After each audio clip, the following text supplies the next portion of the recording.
Damn, that was fast, Jeffer.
Don't forget, we learn from our mistakes. Oh no. Polarizing, will you ever get over it? Only up.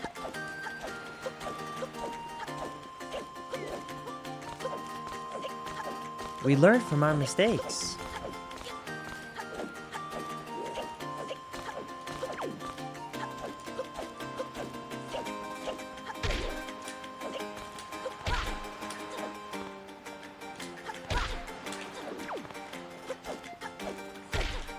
The Streamer Awards is up, is it really?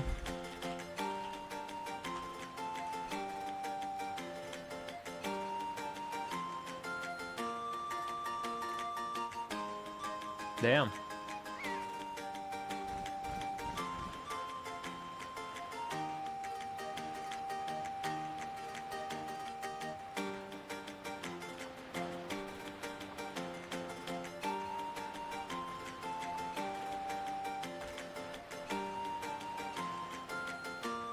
Linkus, he promises Luigi's Mansion Retro Achievements at Halloween. Oh, whoa, whoa, whoa, whoa, whoa, whoa. I never promised guaranteed I would do retro achievements for Luigi's Mansion at Halloween. I said I would do a classic 100% speedrun of Luigi's Mansion for Halloween. Whoa, whoa, whoa, whoa, whoa. Don't try and add in a retro achievements there. Whoa, whoa, whoa, whoa, whoa, whoa, whoa, whoa. I'm already having to do Skyward Sword. Yeah, I got completely mixed up with my schedule for Skyward Sword because of the new route for Wind Waker. So I'm still planning on doing Skyward Sword. I'll probably do it. I'll probably do it this weekend still. I'll probably still plan on doing. I'm still planning on doing it this week. I have not moved that completely. I just moved it by a couple of days. I was planning on doing it this weekend we were just in, but I was like, well, the new stuff came out, so. Yeah.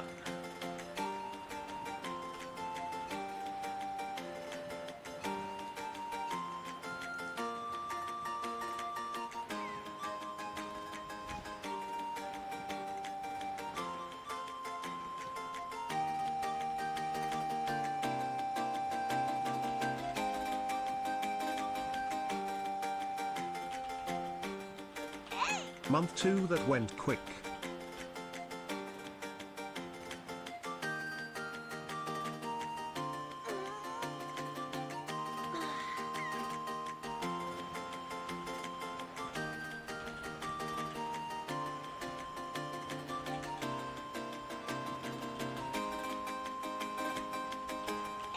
Hello chat. Link us comfy, hi link us, hey good luck with the runs.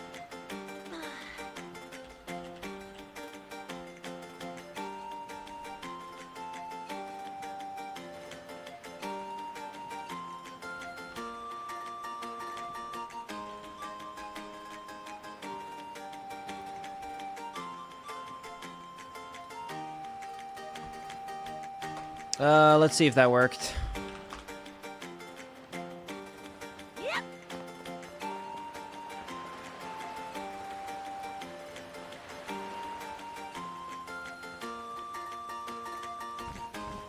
God damn it, I need to capital. Dude, Linkus 7 makes the emote just...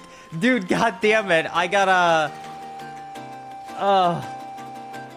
I'm just gonna say, and I'm just gonna do Linkus, dude. God damn it.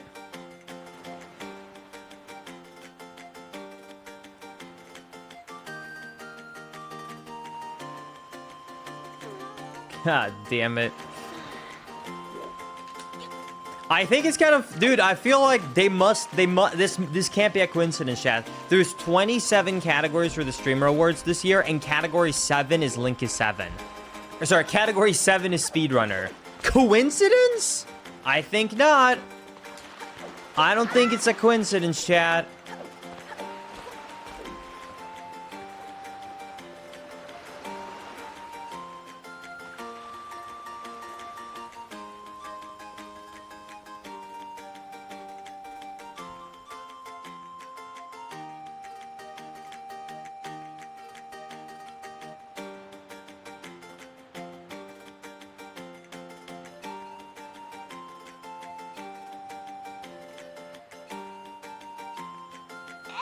$30 months yippee.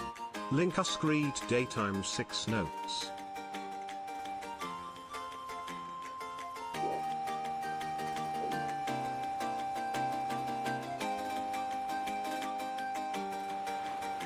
Dude, I just scared Macy so bad. I just scared Maisie so bad. I just saw, like, hey, there's someone by your Ring doorbell, and I was like, what the hell? And then I looked, and it was Maisie standing outside the door trying to set something up for Halloween, and I've never once used it before, so I was like, I'm gonna scare her. So I'm like, so I turned on the mic, and I was like, hey. And she just, like, jumped and went, wah!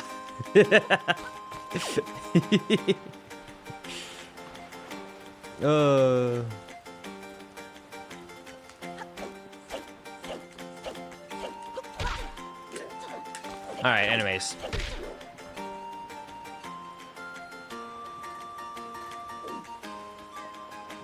Caught. Dude, I can't do that. I can't do that. No.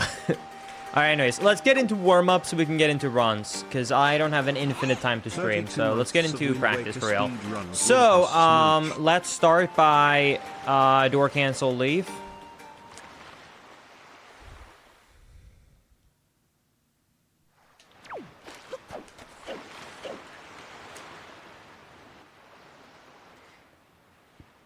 Dude, chat.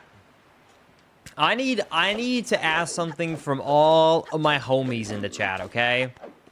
Me and Maisie had a little bit of okay, I wouldn't call it a fight, but it was more like a Sag come on, bruh, and I feel like most of my homies can kind of relate to what I'm about to say, okay?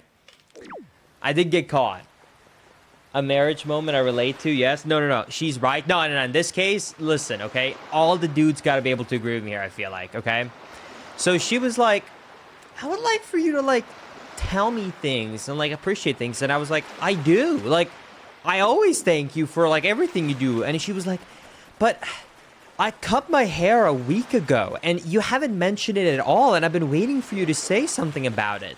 And I was like, no offense, Maisie, but as a guy, I'm telling you, I can't see any difference, okay? I do not look at the ends of your hair and see, wow, the ends of your hair are now, like, well, like, there's no way I could tell that you cut this much on the ends of your hair because now they're not, like, because it's not like she got a big haircut. You know, she was, like, she cut, like, the tiniest amount at the end, so the ends are good. You know what I mean? Like, it's not, you know exactly what I'm talking about with the ends, right? You know how, like, it... You know, the ends, whatever. I don't know. I can't see it. To me, it looks the same. I don't know. According to her, anyways, so I was like, dude, I can't see that. Like, there's just, like, as a guy, I don't know. I don't notice that. And I literally told her, I was like, I'm not even kidding you. I have had this exact conversation. There was one time in high school this happened to me. I told her, I was like, it's not you, okay? There was a girl in high school. I was really good friends. She came up to me one day at school, and she, like, did this. Hey, Linus, do you notice anything about me? And I was like, is that a new shirt? And she was like, no. Do you not notice anything else? And I was like, I don't know. Is there new shoes? And she was like, what? No. I got a haircut. How can you not tell? Look at the ants. Look at them. Look how nice the ants are. Before, the ants were like this. And I was like, dude, what do you mean? What do you mean? How am I supposed to see that? What do you think we look at, okay? What do you think I'm looking at when I'm looking at? If I'm looking at your hair, I'm not looking at the ends and going like, wow, my goodness, your ends are starting to like kind of get soft and I don't know, break apart. I don't know what, I don't even know what the difference is, okay? I don't know, man. I can't tell the difference.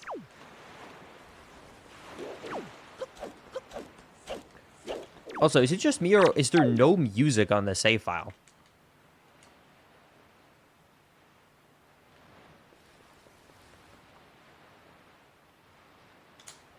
I'm just gonna load this file so the music's on.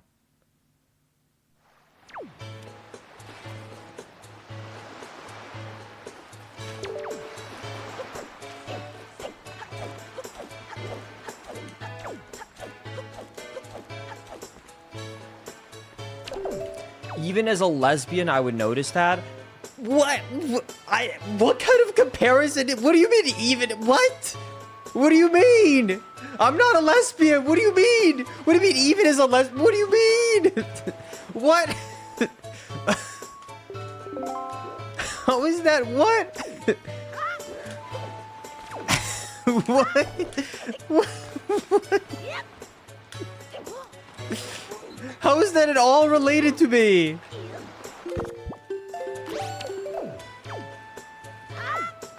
Okay. Oh, shit. Chat, be honest with me, okay? Legitimately.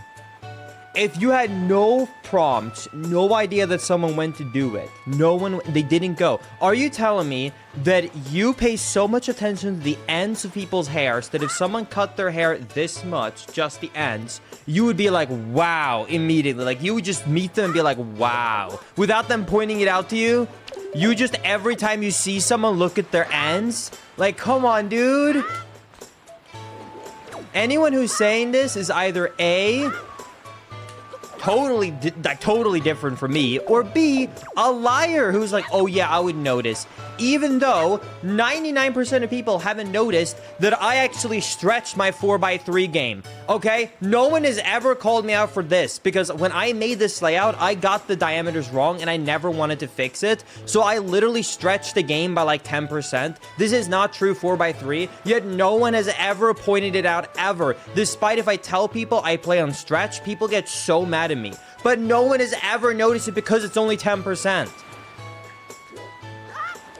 But now, if you compare my health to someone else, you might now be able to see it and now realize it because I said it. But without me saying it, you would have never seen it. Same thing as the ends of someone's hair.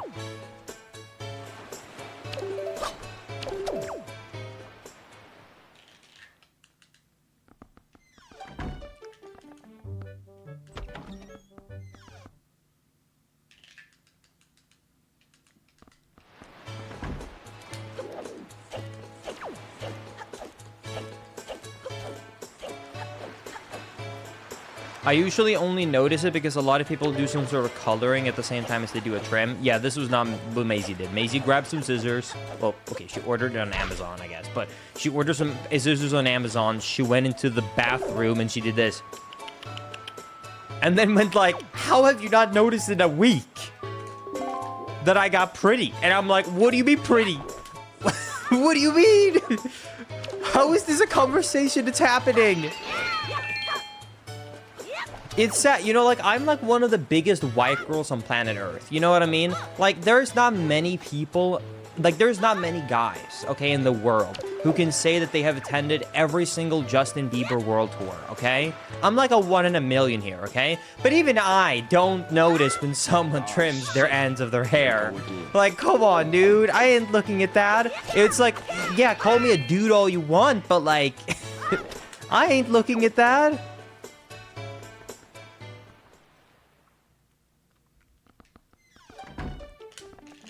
Yo, thank you, Drake, for the 100 bits. I appreciate it. I am having a good day.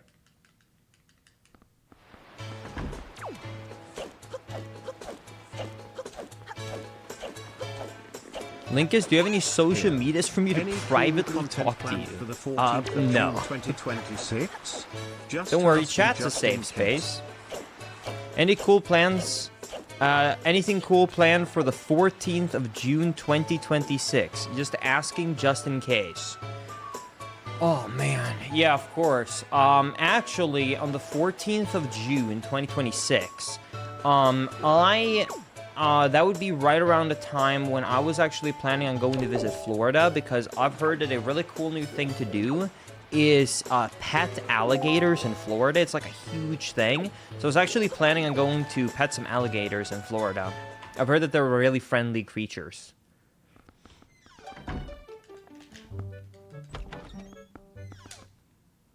Link is, you're not a 1 in a million, you're literally a 1 in 8.2 billion. Really, you're telling me that there is no other man on Earth that has willingly attended every Justin Bieber world tour. I'm the only guy. The only one. Everyone else is women. I'm the only man who attended them all. The only one. The only one. Also, I got this 5 times in a row. If I mess this up in the run, I'll be kind of sad.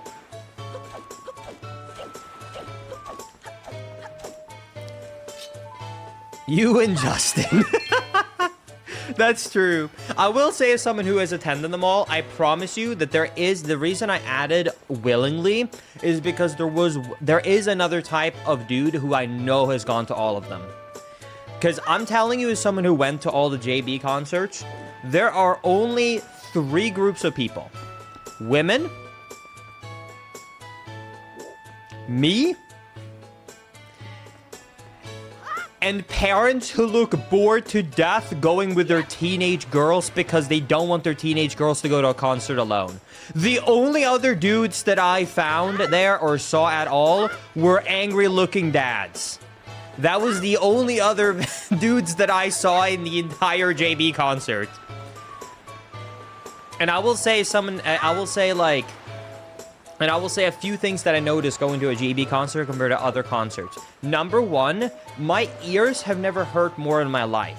And that is impressive because I was on the 6th row without earplugs on the Green Day concert. I didn't want the earplugs, I wanted to hear it all. And despite it being a rock band with, like, you know, crazy loud music and speakers, I heard better after that than a JB concert. You might be wondering, how is that even possible?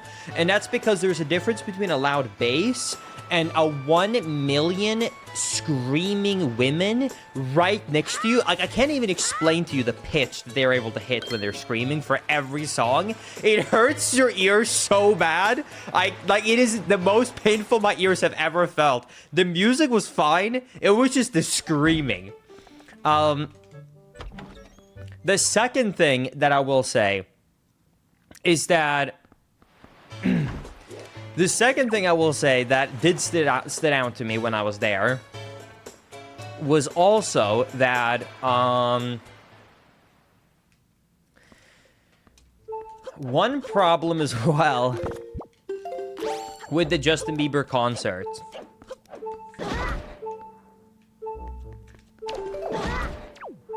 Actually, maybe I should try and learning how to time this. That would be a good idea.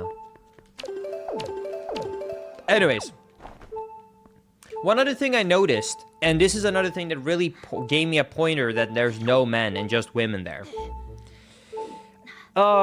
So, not to talk down, you know, not to talk down other dudes, but I'm gonna be honest, if I had to make a scale on more respectful people, I'd probably put women there, all right? Usually men, especially when it comes to bathrooms, are kind of, you know, gross. If you've ever been in a men's restroom, you will know, okay? We don't, apparently most men don't have good aim. It's just a gross time and people don't want to wait, okay? Anyways, I have seen many times when I've gone to DreamHack, which DreamHack is basically, you know, like 90% men going, that because the line to the men's room is so long, a lot of dudes just start going to the women's restroom. Just like, they're like, I'm not waiting in this line, right? Because there's like, the women's restroom are basically just empty. At the Justin Bieber concert, it was a complete opposite. Not only was the line to the women's restroom so long, there was a line to the men's restroom.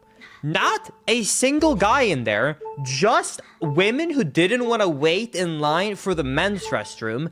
I even saw women try to use the urinals, which was kind of impressive and really weird at the same time. I literally walked in there, and I'm telling you, it was one of the first times where I stood in line for like 15 minutes to use an actual bathroom instead of in their urinal, because I could not use the urinal at all. When behind me, if you went up to the urinal, there was a line of like 50 women standing waiting to use the actual bathroom stalls in the men's restroom. Because if you've never been in a men's bathroom, I should clarify one thing. Men's bathroom have less stalls than women's because a lot of the space is taken up by urinals. So if there's a lot of people who want to use the stalls, it easily becomes a problem.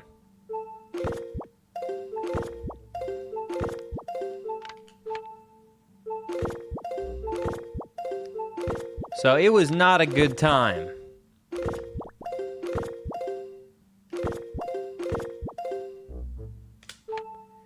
Linkus, did you know there was funnels for women? No. I did not. Okay, I'm gonna blow everybody's mind here for a second. I don't have to use that equipment.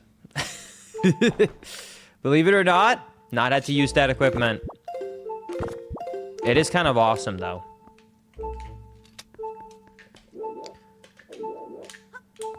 Yeah, I'm glad I was able to help you out through a difficult time.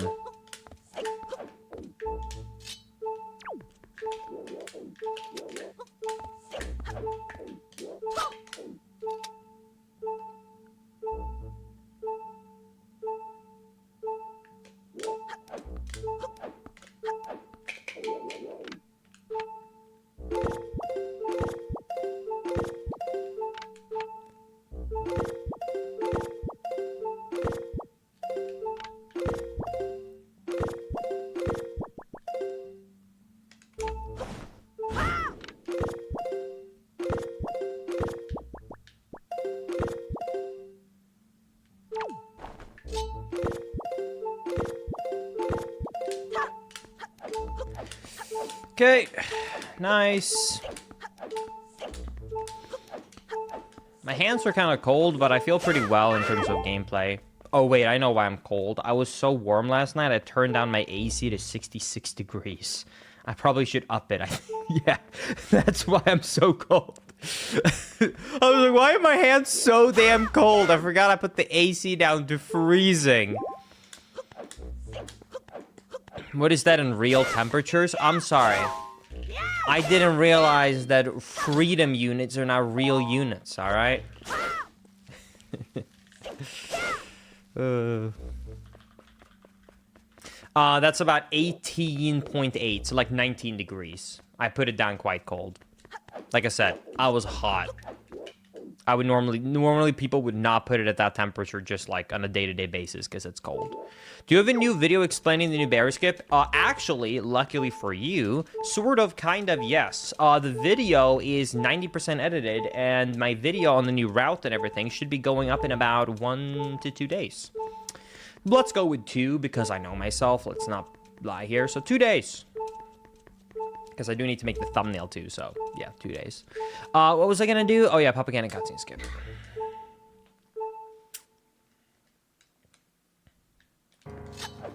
$19 is warm, dude. Okay, I am sorry, but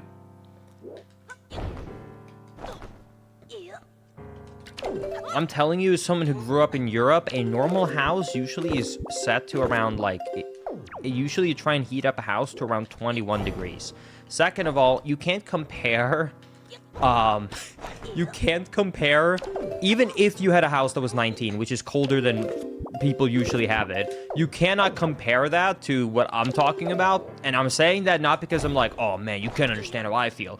I mean that there's a difference between a house being at 19 versus a cold air-conditioned fan blowing air directly at you at 19 degrees. Trust me, very different if your room happens to be a temperature versus...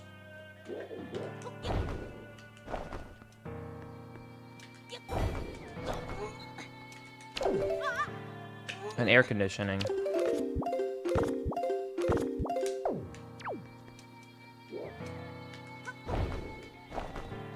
When I worked in an office with AC, I would set it to 16. I can believe that. I used to... So, this is gonna... So, in my old apartment, I actually used to have our AC set 24/7 at 65 degrees. For a very simple reason. When you've had an air conditioning that's a little bit older, or a apartment complex wanted to cheap out, your air conditioning is not actually hitting the temperature you want. Or it just hits around the sensor and the other rooms are not that cold. So, I think, like, air conditionings are hard to, like, all compare because it's so different. Because, like I said, I would have never complained about, like, that being cold because I always had my old AC at 65, you know what I mean? But on this one, it's a new air conditioning system. 65 is actually cold because it has central air in every room, well distributed, and it actually hits the temperature you set on the AC. Lingus forgot to take damage. I missed doing practice, so I to make sure I'm good. Oh my god. Not only... I actually forgot to thank the Tingle Tuner, though. I need to do that.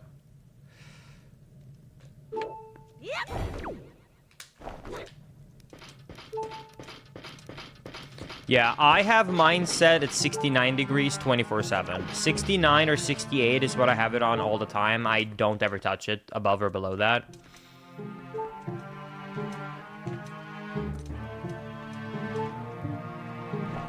It's just like no meme. Like, you might think I'm doing that just because I'm a haha funny number. No, I just mean it. Like, 69 is just a genuinely great temperature for indoors. It's just an awesome temperature.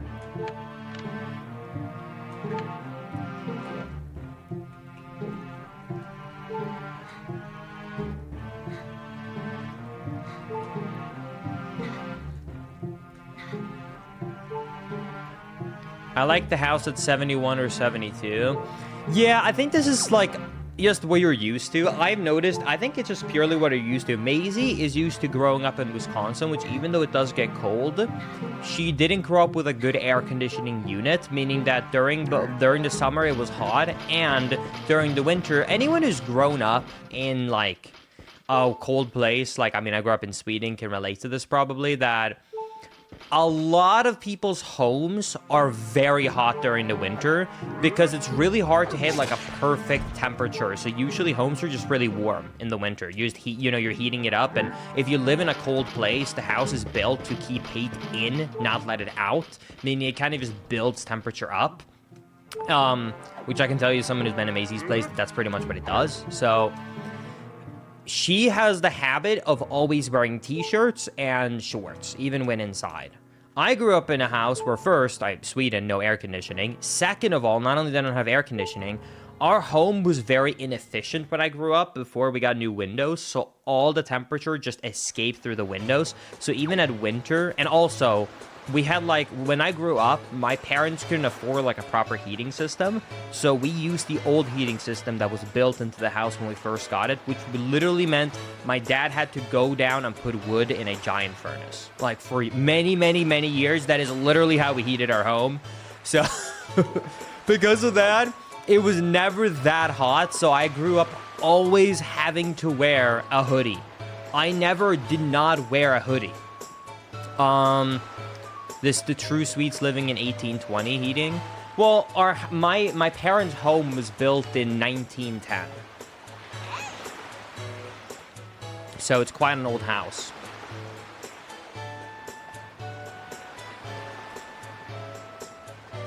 But anyway, so I'm always just used to hoodies. So for me, even like I just can't do like warm temperature of a t-shirt. For me, that like I just feel uncomfortable because of how my body's used to it. I only feel comfortable with hoodie and cold. I always grew up with cold.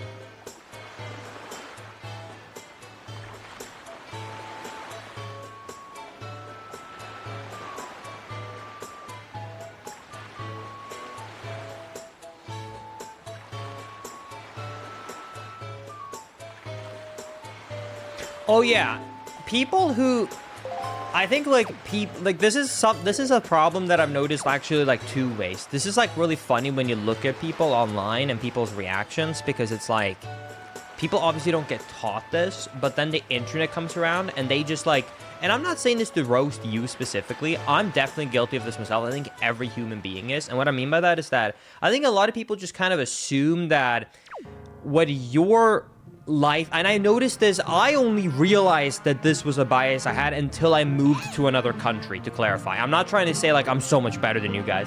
I only realized this at all until I moved to another country, which is that you just assume how life is, but then when you go to a completely different place, you realize that this is not how life is, or this is not how people think.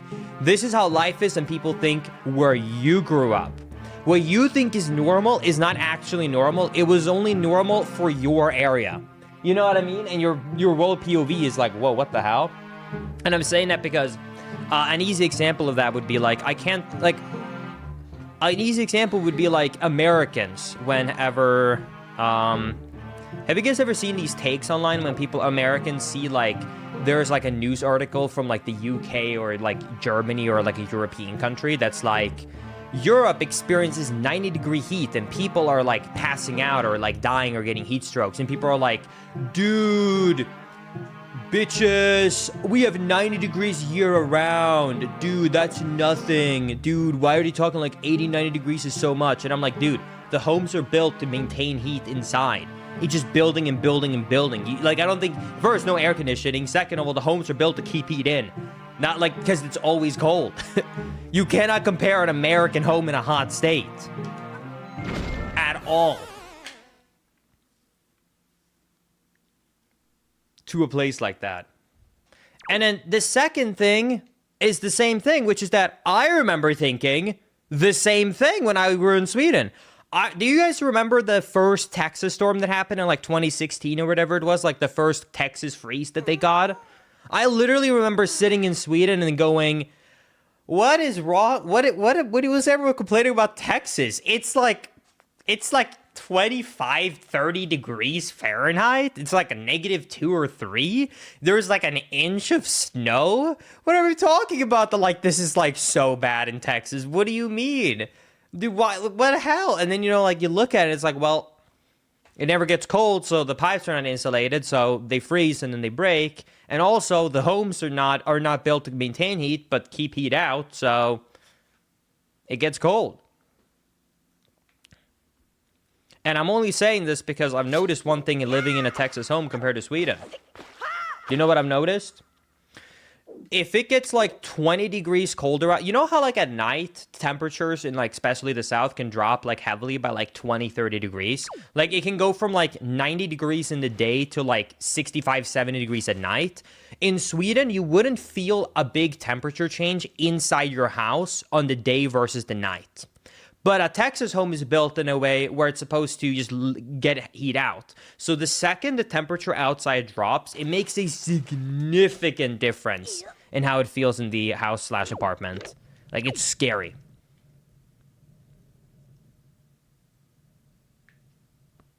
Anyways, I think I'm, like, ready with warm-up/practice. I think all the tricks I've done, I pretty much got in first try. Is there anything else we need to practice, chat?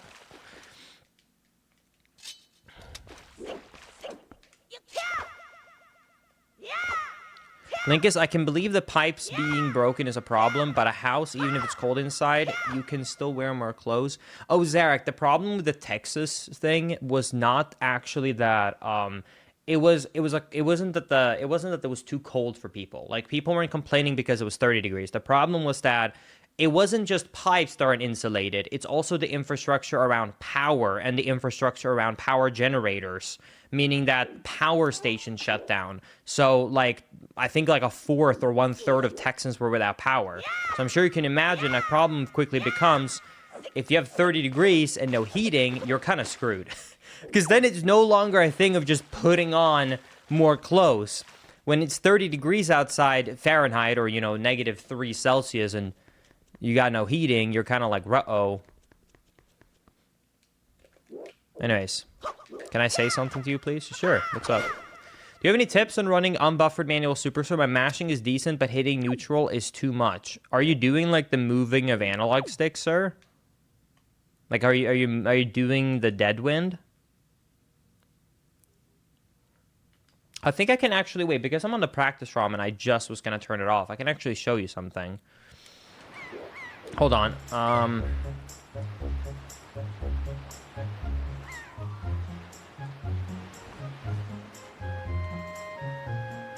Hold.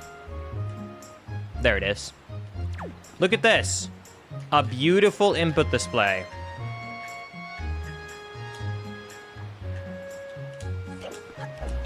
Finally caught a stream live. Missed the last few, let's go. Yo, AJ, I'm glad that I was able to help you through the hard times. And I hope that everything is well in your family.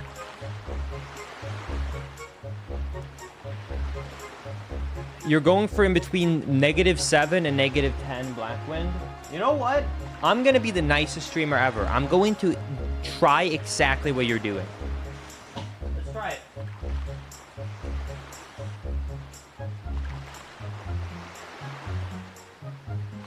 So you're going for 7 to 10? Oh, I think that's way too much.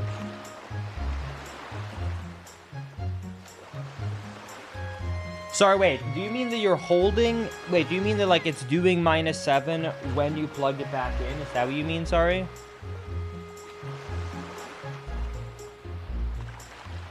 I understand, sorry.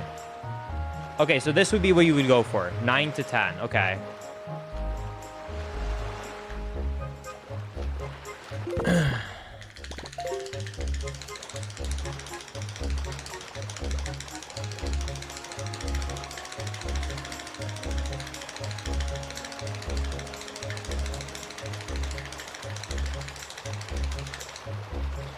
It's not a good ESS, but it works. I could do unbuffered in that, but it's not a good one. I'll tell you one tip.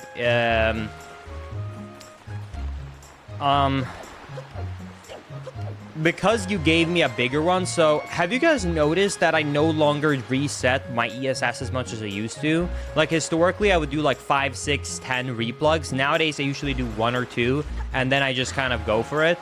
So the reason I just go for that is because I've started to learn how to readjust on the fly. So one thing that I used to do, so this 10 is pretty much, it's a pretty big one. You can see he's doing the full swimming animation. I probably wouldn't do this much, but I mean, it works. So what I'll just say is this. When I do an ESS, this big, and I had to make an attempt work, I don't actually grab the controller. So first of all, you know, I always hold it sideways. So I wouldn't grab the analog stick actually like in the middle here. I actually would put my thumb, so if this, look at my thumb. So if this is the, how do I show this? So I'm just gonna show it on one side. So if this is the middle, right, I move it a little bit to the right. So I'd actually hold them like, so that, like, I guess, like, you could almost say, like, the tip of my finger hits where the middle of the analog stick is, but I'm actually holding it, like, a little bit down. You know what I mean? If I had to adjust that on the fly, but I just go for a smaller ESS. So I don't hold it perfectly in the middle. I would hold it, like, a little bit below. Because then when you're mashing up and down,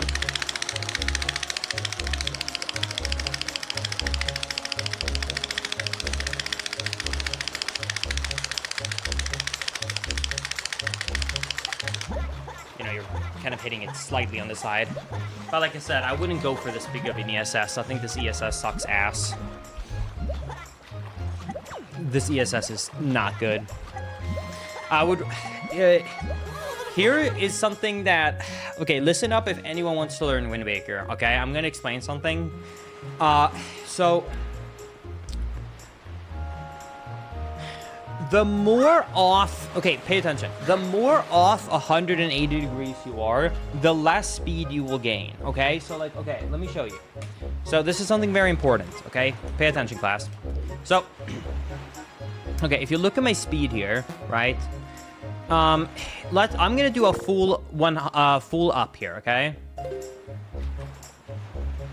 Do you see how I got 3 units of speed? Okay. Now I'm going to do up and a little bit to the left by 9 units. Now I got 2.97. Now I'm gonna do it a little bit more. I'm gonna go around like 14, 15. Now I got 2.8. Do you see that? So the more off perfect up and down you are, the less speed you gain. And what that means in practice is that because most people struggle to go max speed for unbuffered manual super swim, it might actually benefit you to go for a smaller ESS and you flick slightly slower. Does that make sense? Because even though you're moving a little bit slower, because you're closer to a perfect 180 degree turnaround, it has actually resulted in a positive result for you specifically. So, I actually never looked at this, but this is about what I would go for. I would go for about this. This is about the positioning that I think I would go for in a run. And then I would flick up and down.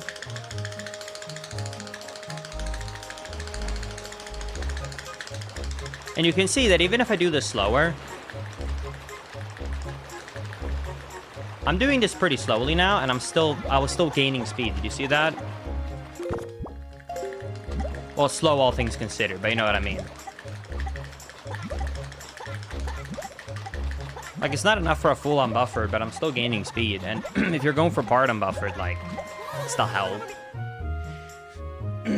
The thing that's scariest about going for, but you manage to avoid hitting neutral. Well, sure, but avoiding hitting neutral has nothing to do with your positioning of how much of an ESS you put. Over 2 you might love all you do, link us. How to put this? Thanks for the years of content, smile.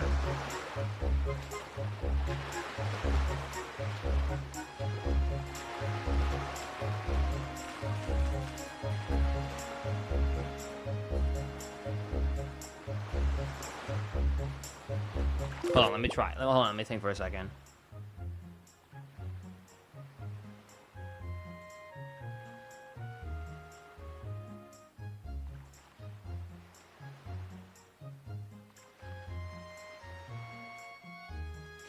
Okay, like, I can't think of a good, perfect explanation for this, but think about it this way, okay? Think about driving a car and your one of your axes and your wheels is slightly off. So the car wants to drift a little bit to the left, right? So it's never driving perfectly straight. It's going a little bit left, okay? If that's the case, right, a good driver can readjust it to go perfectly straight, even if the wheels are slightly misaligned, right?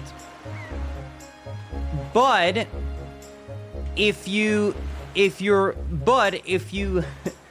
wheels drift and instead of going perfectly straight, you are going like this, a little bit left, a little bit right, a little bit left, a little bit right, you might still be within the actual lane you have, but you're still not driving well. Does that make sense? So you can increase your dead zone for sure to give you more leeway into how much off perfect up and down you could theoretically be. But I would not personally do that. I would not get used to a bigger ESS that would make it worse for you, because all it's doing is allowing you to not actually get better at what matters. And what matters is a consistent, perfect up and down. You know, you should practice on being able to go up, down, up, down, up, down, up, down, up, down, up, down, up, down, up, down, up, down, up, down. And if you can do that, even if you can do it slow, like let me do this slowly. And I'm gonna do it a little bit faster. And a little bit faster. And a little bit faster. And a little bit faster, and a little bit faster, and a little bit faster, a little bit faster, a little bit faster, a little bit faster, a little bit faster, a little bit faster, a little bit faster, a little bit faster. And you get the idea. Like, I just practice on that.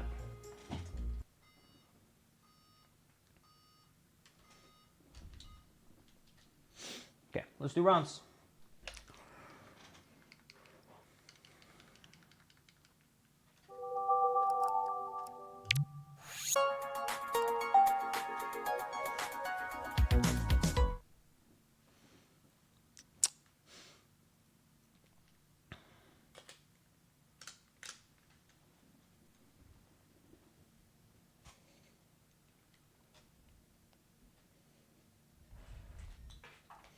By the way, Chad, I can confirm 2 things. Number 1, I have an amazing wife. Number 2, I have a weird wife. I have officially started to get a noticeable muscle difference in between my left and right arm. And the amazing thing is that Macy's so weird, it doesn't mind her. She doesn't mind it at all. And the amazing thing is that she saw it and went, that's hot. I think she technically wants me to do it for both arms, but that's not happening. It's both amazing and weird at the same time. Amazingly supportive and amazingly weird.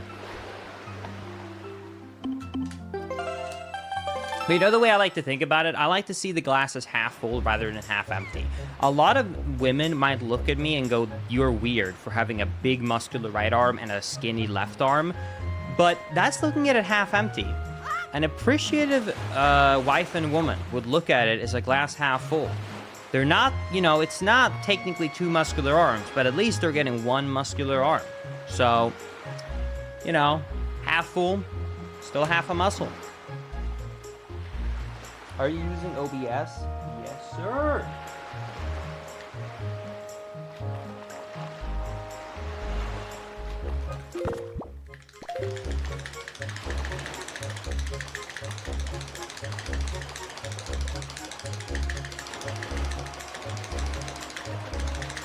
Link is, what are our chances of getting an input display during runs?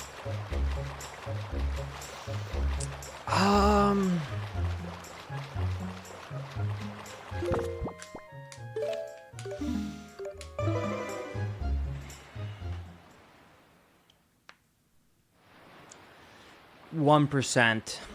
I think the adapter is left in Sweden. So it would require me to buy a new one. So don't keep your hopes up. Actually, do I have it in America? Hold on, let me open up literally 1 drawer, and if it's not right there, your chances go to 0. I was actually, I just unopened everything. So that's the ESS adapter. Meaning that if I still have it, hopefully one of these. Nope.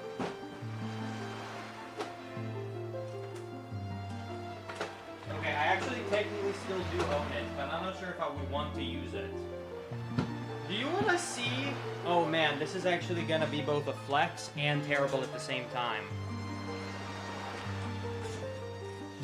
Do you guys want to see my actual input display? I'll show you right now. So, this is the type of input display I like to... So, you know, if you buy an input display online, you'll probably have a nice 3D printed case that works amazingly with all the connections working. My input display that I got in 2015 is what I like to call homemade.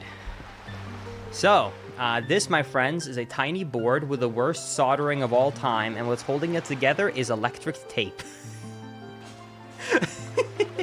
It is a tiny board with the worst soldering of all time and some electric tape holding it together. Beautiful. That, my friends, is the true input display right there. Exactly. If it ain't broke, don't fix it. Linkus, quick question. Why is Manscaped your main sponsor? Anyways, I won't set this up right now. Either way. Manscaped is my main sponsor for 2 reasons. Number 1, it started off as it actually started off as a funny joke. I will explain it to you after I'm done with Manual Super Sim, actually, because otherwise I'm going to sit here for another 5 minutes, and I kind of want to just play through early game. So I'll explain it to you once we get into it. Okay, let me start offline recording just in case. And 3, 2, 1, go.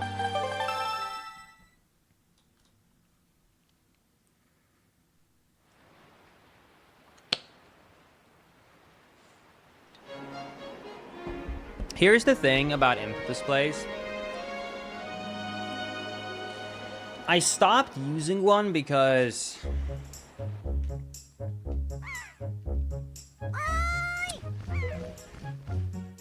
the only people who care are like the 10 people who actually want to try a glitch or are runners. And I know there's going to be some people in chat who's going to say like, I care. No, but seriously, unless like there was a one, like the only times a casual viewer might look would, for example, be, let's say I'm doing a zombie hover and they don't know what a zombie hover is or what I'm doing. They might look at the input display and go, oh, he's pressing the B button, cool. That's pretty much the extent of what a casual would ever get use of an input display. The only other exception to that would maybe be Dark Forsaken Fortress 2.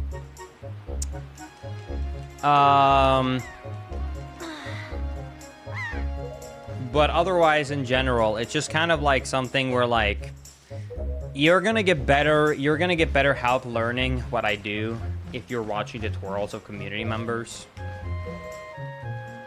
Are you calling your viewers scrubs? No, I'm actually calling them less degenerate than I am, basically. So it's more intended as a compliment than anything.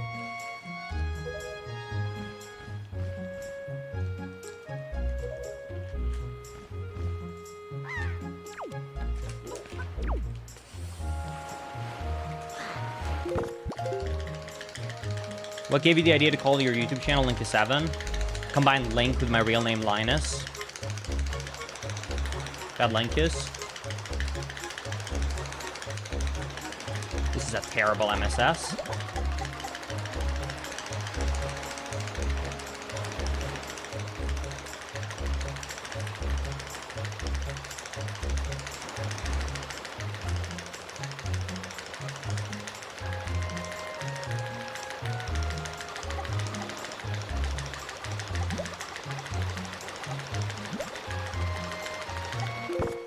I hope I didn't hit the beach there. I actually don't know. Did I?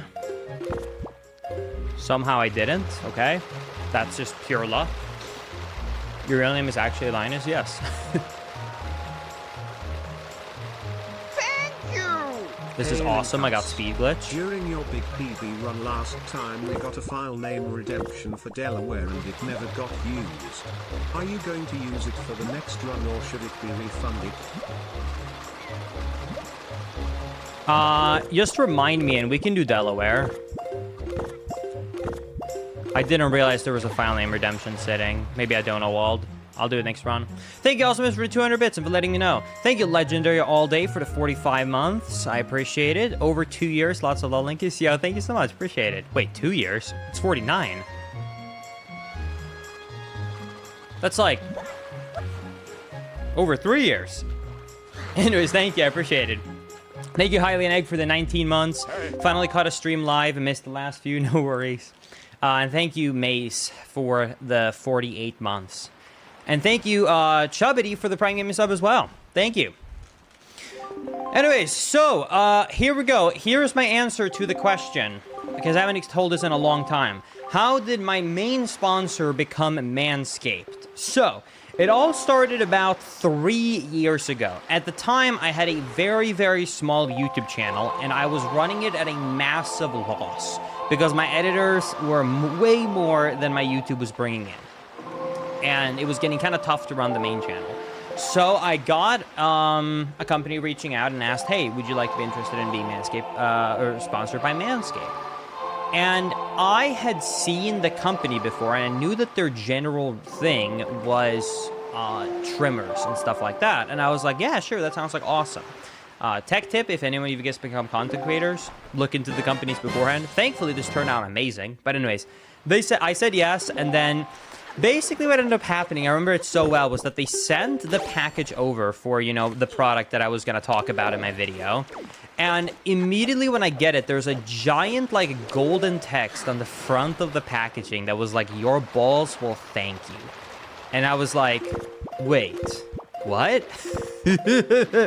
What? And remember, the other thing, too, that, like, made me go, like, uh-oh, was because at the time I was living with my parents. So I opened this package up right in front of my mom. So, like, I'm just opening up this package with a big, giant golden text saying, "Your balls will thank you," right next to my mom. So I'm like, uh-oh, what have I done? So I opened it up, and I'm like, oh, it's just a trimmer. So then I realized, oh, wow, their marketing is all about, like, you know. And I should clarify, if you've seen ads in recent times, if you've actually noticed, if you've gone to, like, a Walmart, a Target, or anything like that, you might have noticed that Manscaped has gotten massive. Like, they are in everywhere. They're in normal stores nowadays, but they're not just, like, an online content creator thing. They are in tons of actual stores, and they are, like, a massive, massive company. Back then, their advertisement was way more targeted at specifically balls. Their whole, the marketing material was like, they really wanted you to talk about balls. So they made a very big emphasis on that, right? For example, they wanted to make sure that I was talking about the ball deodorant, you know, and stuff like that. And I had no idea. So I remember, anyways, I really struggled to make this ad. So I talked about it on stream, and I had a hard time, like, holding my laugh in, because I was like, I was trying to memorize this whole thing, you know, about, like, you know, being serious about talking about, you know, like, balls and stuff. And I should also clarify, at the time, I was, like, way more family friendly. Like, I still don't curse a lot, but back then, like, I wouldn't even try and make, like, any sexual jokes at all. Like, I try to be as PG as I could back then. So for me, this was like a very silly thing, and I was like, oh my goodness. Anyways, so I made my first ad, and you can tell that, like, I'm just having, like, a fun time. I'm laughing about it, you know, like, I'm just having a genuinely fun time. And I make the ad, and I'm like, okay, well, that was all fun and games, but, you know, like, I don't think I'm gonna do that again. And then I got a response about, like, a month later, and it was like, yo, Linkus, not only did Manscaped love your integration, but your viewers loved it. You got a ton of orders. Manscaped would love to renew it to a 3-month deal. And I said, wow, okay. So I did a 3-month deal with them. So it was one video for 3 months in a row. And I was like, okay, well, that was cool. That was awesome. Because that literally, Manscaped was the only reason I was able to pay for my editor. Like, Manscaped single-handedly changed it so I could pay for an editor. I'm not even kidding. Like, it changed the trajectory of my channel. And then after that 3-month thing, they came around and they were like, yo, hey, the integrations are doing really well. Your viewers really seem to like it. Would you be down to do a 6-month deal? And I was like, holy crap, yes. And during that 6-month deal, I started to get really into it, because I genuinely mean it when I say that. And I think this is actually, maybe it's not noticeable, maybe it is, I'm not sure.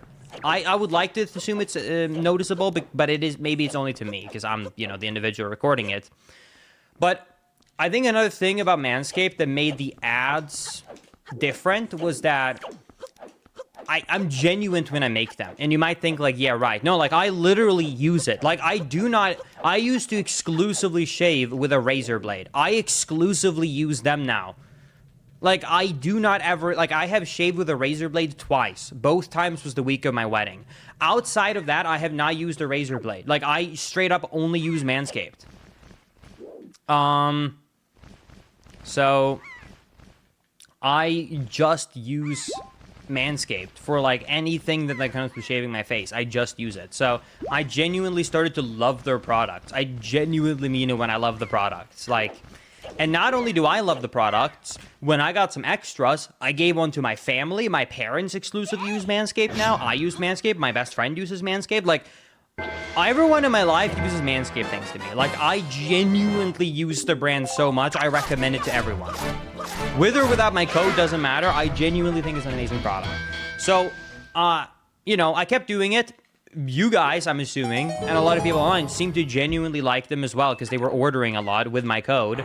And then eventually, because I started to like really take the ad seriously for Manscaped, and like I really made sure to record B-roll and stuff like that. Occasionally, when you make an ad, a company likes to have an example ad, because usually when you send a brief, it's hard to like know what to talk about sometimes. So sometimes a company likes to put up like a basically on the brief, they like to put up like an example ad of like, hey, here's a really good integration of the ad. And they would start to sometimes reach out to me like every few months and be like, hey, is it okay if we use your ad as the example ad of how to make a Manscaped integration? And I was like, hell yeah. So anyway, so after that, I just continued to get a really good relationship with Manscaped. So every 6 months as it's come up, they've been like, you want to renew 6 months? And I've said yes. So I've been with them now for like 3 years straight, every single month. And I absolutely love it. Even if they like came to me and they were like, yo, the numbers aren't doing as well, like we can't do as much, I'd be like, can we do it for less? Because I genuinely just love their product.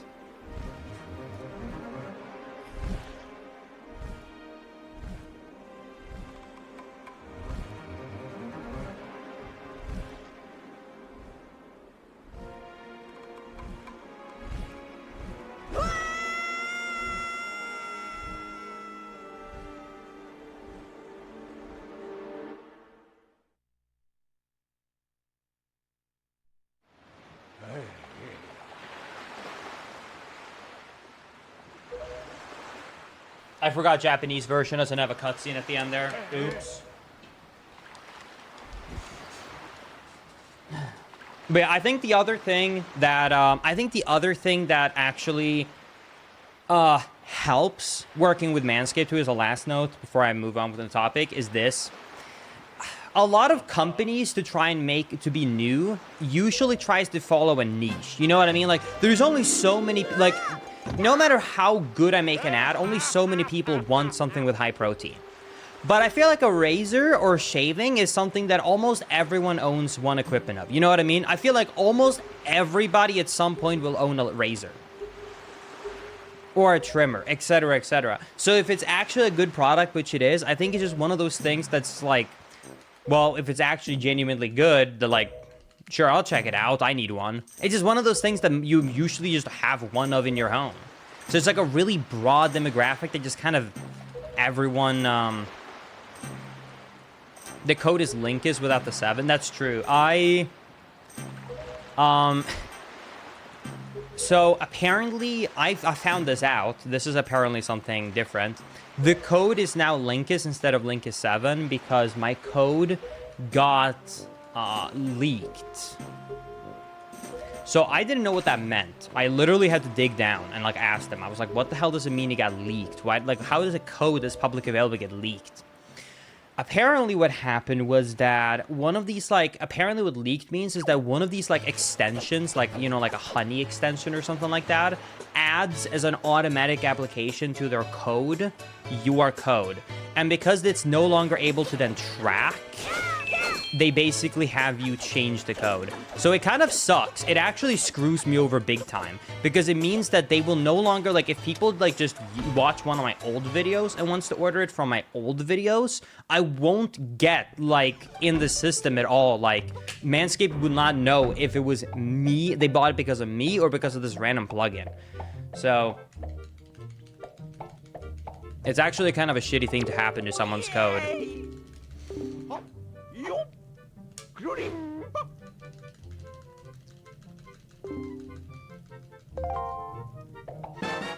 I've had a surgery, so I've had huge scars. Would a razor really help? Oh, would Manscaped help? I'm scared of answering that. because I would feel bad making someone spend money and then not be happy with it. I will tell you this, I mean it when I say I've never gotten a nick or a cut or irritated skin from using their the trimmer accessory, like on like the Chairman or the new one on the lawnmower. I've never gotten a cut from that one, if you're talking about like facial hair, for example, or anything like that. So I will say probably, but I really would feel bad if you spent that money and then you find out you can't use it. So I'll say I have never had like a razor burn or a cut from using it, but I don't know for your sake. I don't know what the situation is exactly. I can just tell you how it is for me.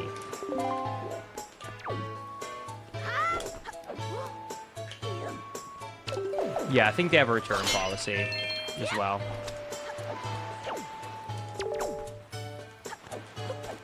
But like I said, it also depends on which one you use. Like, if you use the one with, like, the normal head, then obviously it's just going to be like any other trimmer, and you could theoretically get a cut. But if you use, like, the one that's, like, the more circular head, do you know what I mean by that? I don't have it right next to me, but you know what I mean? Like, then I would say I don't think so. Anyways, I need to focus on the run.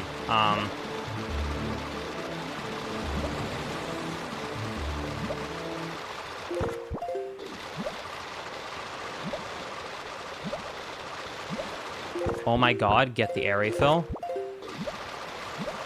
Oh my god, get the air refill. I'm gonna drown. I'm so mad right now. I just lost a run because he somehow didn't get it. That's awesome. That's unfortunate. Okay, anyways, so I can move on from the topic so everyone who joins doesn't think this is somehow like an ad. I'm not getting paid to say this, by the way. What I mean more as a genuine, like, medical advice, if you want something and you can't use the razor, I would recommend from whatever company to not get one of the normal razors, but to get the ones that have these guards. Wants to focus on it. Like these circular things. Because if it's about something like that, then, like, I mean, like...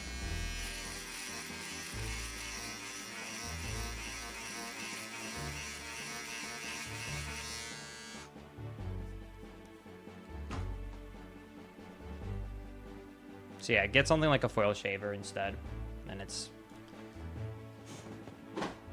not gonna cut you.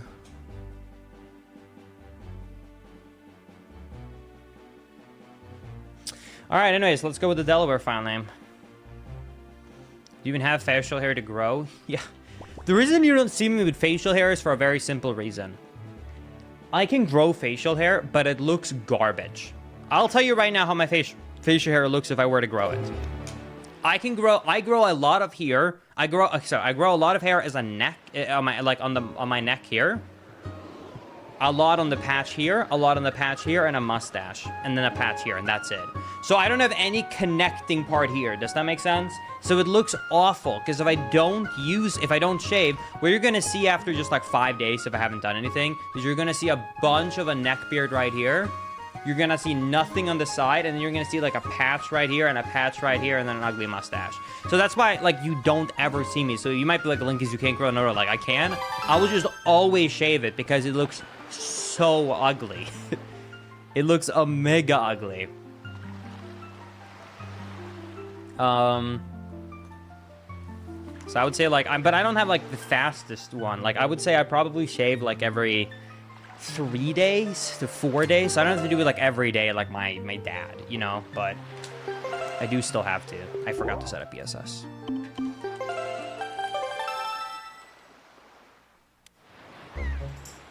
That's weird. I accidentally... Now there's like a weird spot. I actually do have to. It's been anyways.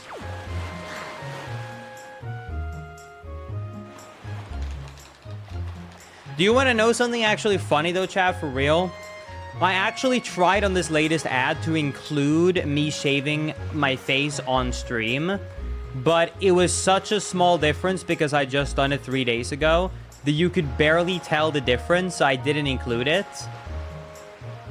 But I thought it would have been really funny because, like, but I looked at the footage and I was like, dude, I'm gonna get roasted in the entire comment section if I were to include this. Like, no one would look at this and be like nice about it. People would just like be making jokes in the whole comment section. Like, here, let me show you. The entire comment section would have been about this. So, like, this was the before.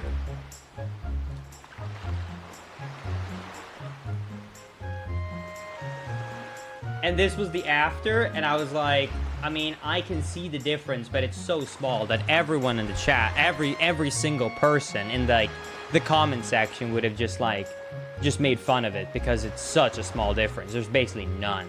So I was like, you know, I'm not gonna show that because like if I had to show it, I would probably like make sure I haven't shaved for like at least a week so it's actually noticeable.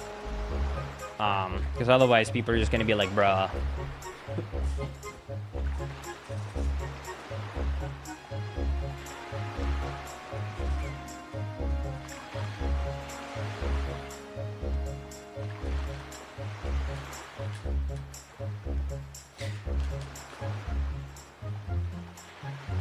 I will say though, for real, Maisie does legitimately love the new foil blades. Because Maisie apparently hates kissing me anytime I have not shaved because, oh, it's sticky. I can't relate. Not kissed enough dudes to know with beards, but apparently not fun. But according to her, the foil blade makes it as smooth as if I did it with my razor. So apparently, it gets the Maisie seal of approval.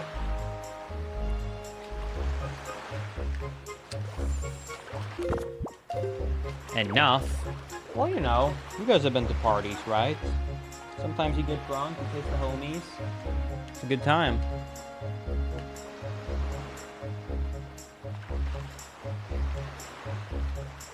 Maybe I should correct my statement. I haven't kissed enough dudes sober to remember if the beard makes a difference.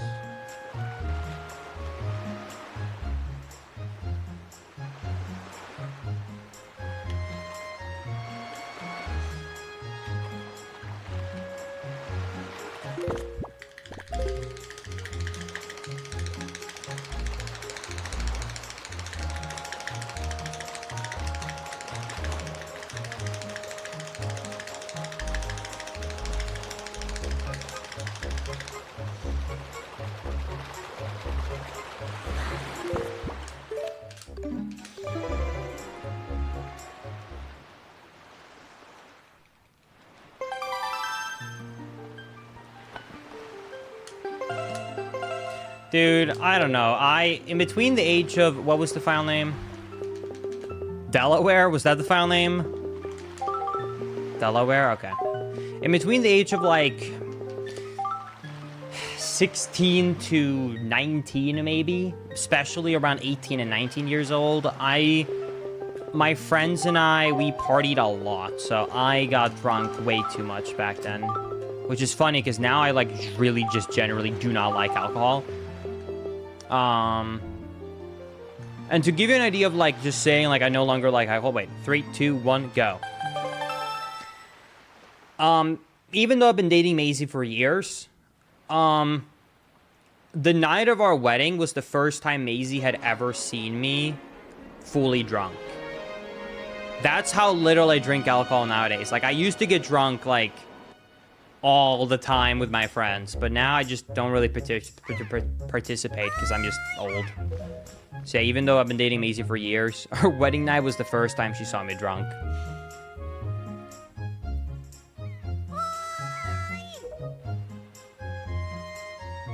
I feel like drinking too much after 18 to 21 and not liking alcohol is like linked.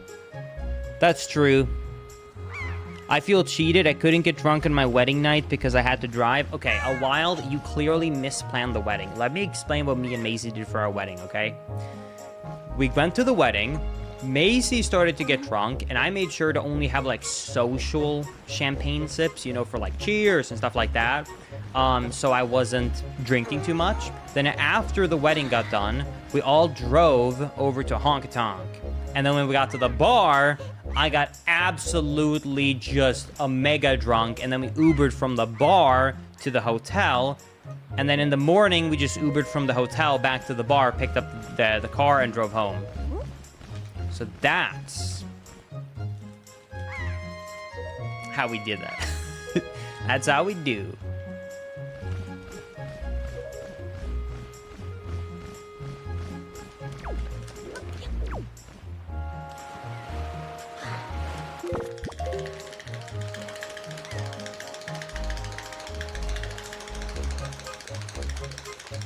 Oh no, I have a bad ESS.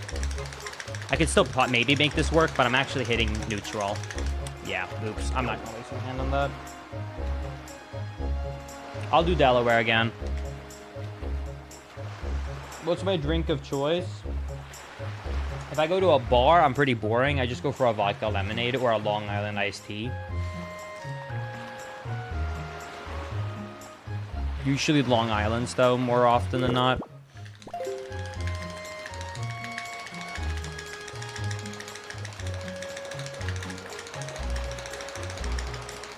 When I was younger, my favorite drink of choice was tequila. I used to get drunk on exclusively tequila shots.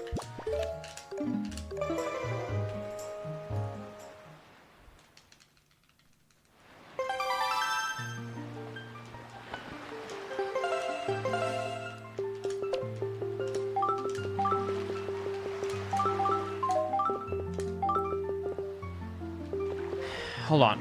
How's the end of Delaware spelled again? Is it with an A or is it with an E? I want to say it's E, right? Is it weird? It's actually where? Okay, cool. It's like it should be, okay. Aware. Dude, Del aware. Nice. 3, 2, 1, go!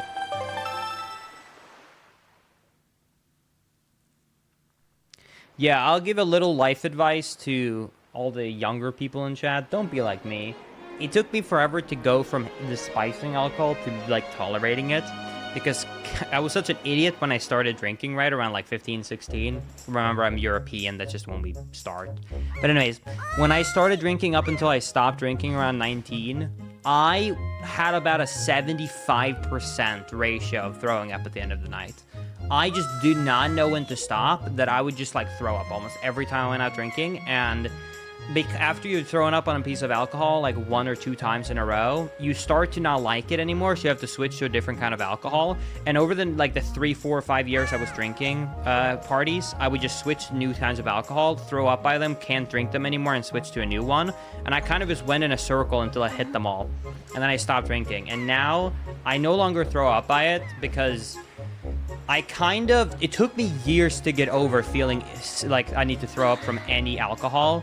Because what I just started doing was I started to be responsible, where if I go out with my friends, I would have a drink or 2.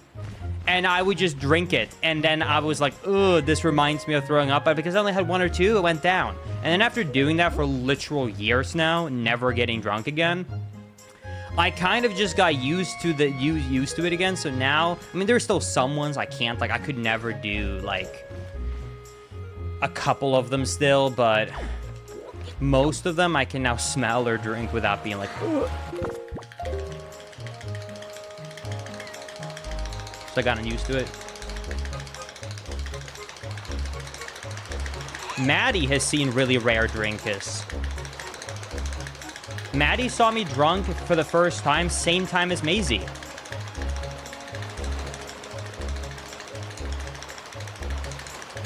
Which should mean something.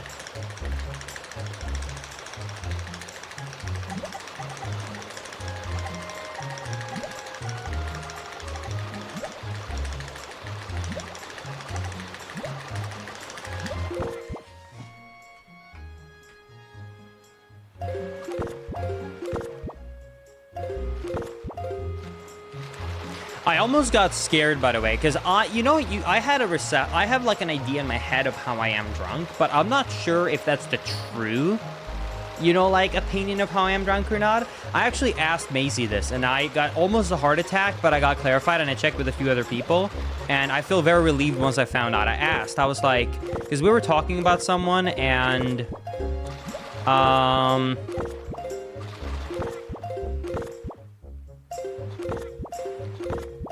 and we're talking about the type of drunk that you are. And I asked what kind of drunk I am. And she said, you get very touchy. And I said, what? Like in a creepy way? And she was like, no, no, no, no, no, no. The way I would describe you drunk is you become like the most kind person ever who wants to talk to everyone and hug them. Like you have an obsession with going up to anyone you like and being like, oh my God, can I hug you?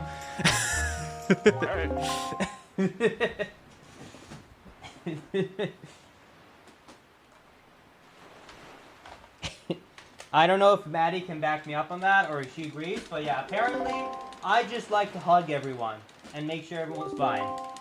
Which apparently is a very good drunk, so I'll take that. You hugged me 3 times that night? Well, I guess it adds up.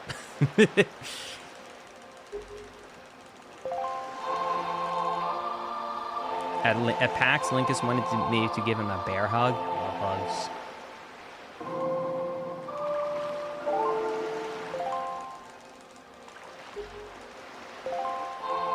Every 20 minutes, you were like, you're amazing, and I hope your life is happy and wonderful.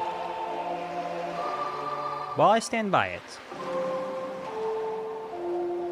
Well, yeah, because I cannot believe Maisie used the words touchy drunk, because I think everyone can agree with me here. If someone told you you were touchy drunk, that sounds like creepy touching people inappropriately. I don't know why she would use the word touchy to describe that I like to hug people. It's like that word to explain it made me go like, whoa, dude, what? Because, like, I have no memory of ever doing that. I was like, what the hell are you talking about? That sounds like the complete opposite of me. I also don't know if this is, like, a negative or a positive. I guess it depends on if you have ever seen me as alpha.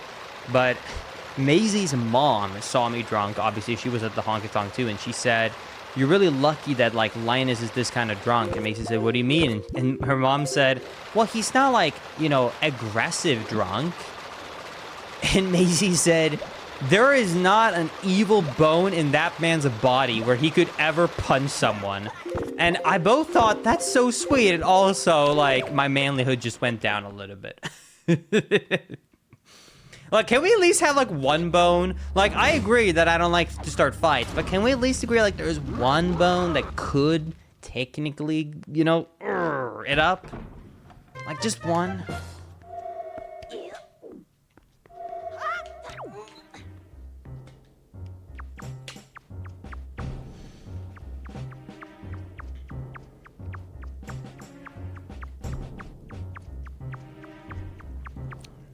Who could beat you in a bar fight?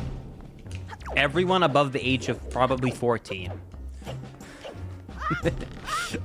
If I'm being honest. Like, I ain't winning any of those fights.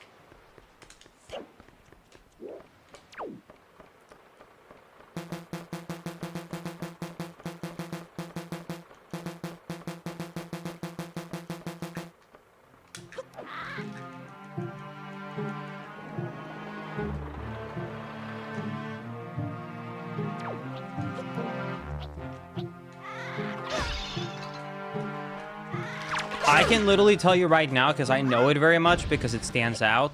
The most aggressive that I have ever gotten with someone in my adult time is that one time when I was really, really mad, I aggressively grabbed a shirt.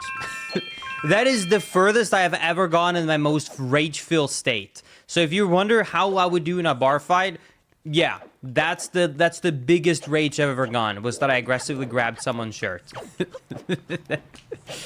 So, yeah, I don't think I'm winning many bar fights if I had to go in one. Don't think that's going well for me.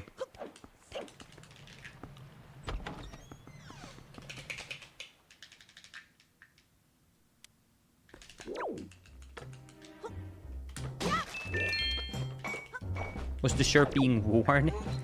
Dude, that would be so funny. Imagine I'm so mad during mid-fight. I'm like, hold on. I walk away. I go up to, like, that person's closet. I grab their shirt really aggressively. Throw it back in the pile and walk back to the argument.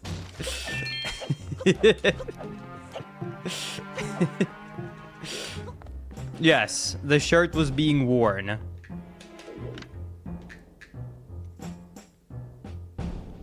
Oh my god. Can't aim. Losing some time here.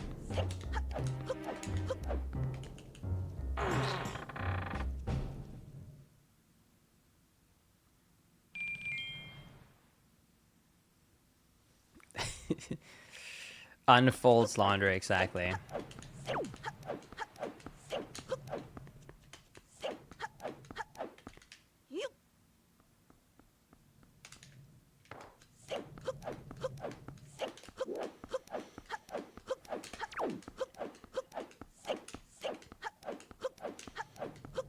No, I will give everybody a life advice on what I do if I get, like, to a point of actually being mad. It's very hard to make me mad.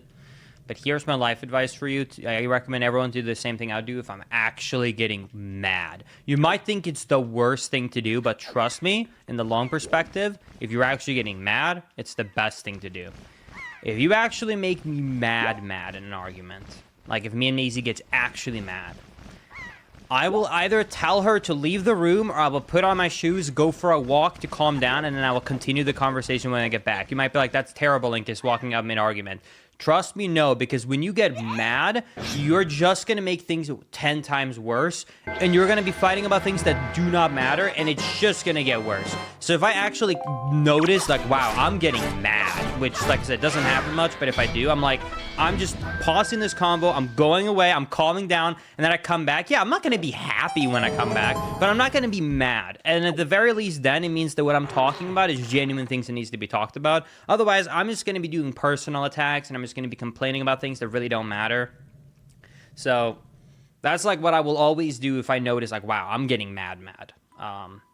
And yeah, sometimes if, like, I can't walk away, I will sometimes literally, like, I've done this, I think, 3 times to Macy ever in our whole relationship, because, like I said, it's really rare that I get mad. I will have been like, Maisie, can you go to the bedroom quickly? And then she goes there, and it's 10 minutes, and then I come by 10 minutes later, I calm down, and then we continue talking, and then it works out well. It's a healthy conversation. It didn't turn into just a screaming match.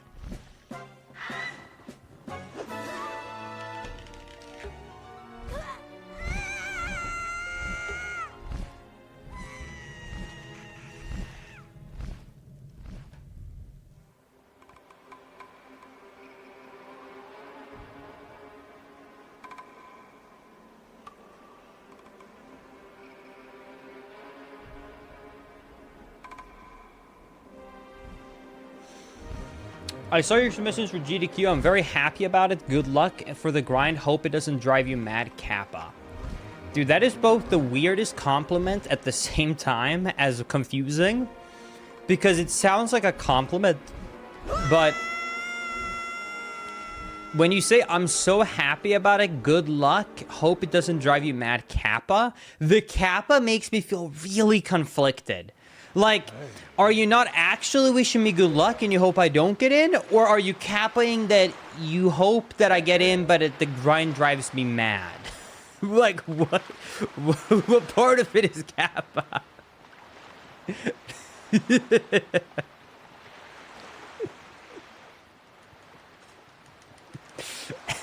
Or is all of it Kappa? You hope I get driven mad and I don't get it, maybe. Maybe that's it.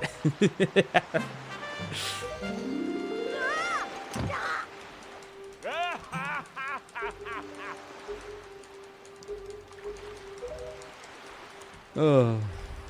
Anyways, thank you. I appreciate it.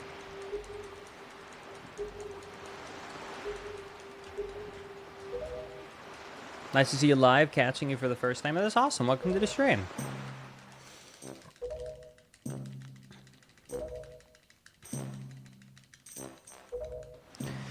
Do you want me to set up the voting thing to a repeating message? Yeah, sure, Jeffer. Yeah, just do it like every 20 minutes or 30 minutes. Just don't do it like every 10 minutes like or 5 minutes like a sponsor message. Do it like every 15 or 20.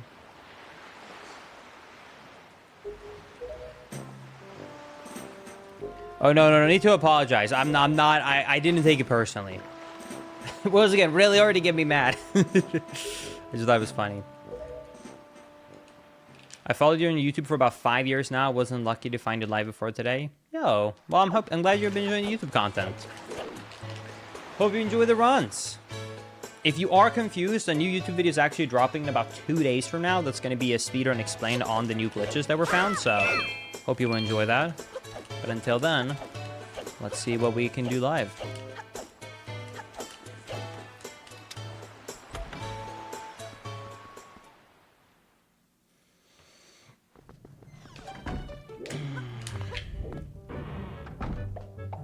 Wind Waker speedrunning is insane in 2024. You know, Haley, some people might look at that message and think you're making fun of me. But you know what I think? I'm just so happy because that means you watch my content. Because you know how I title my videos now. #1 biggest fan, let's go.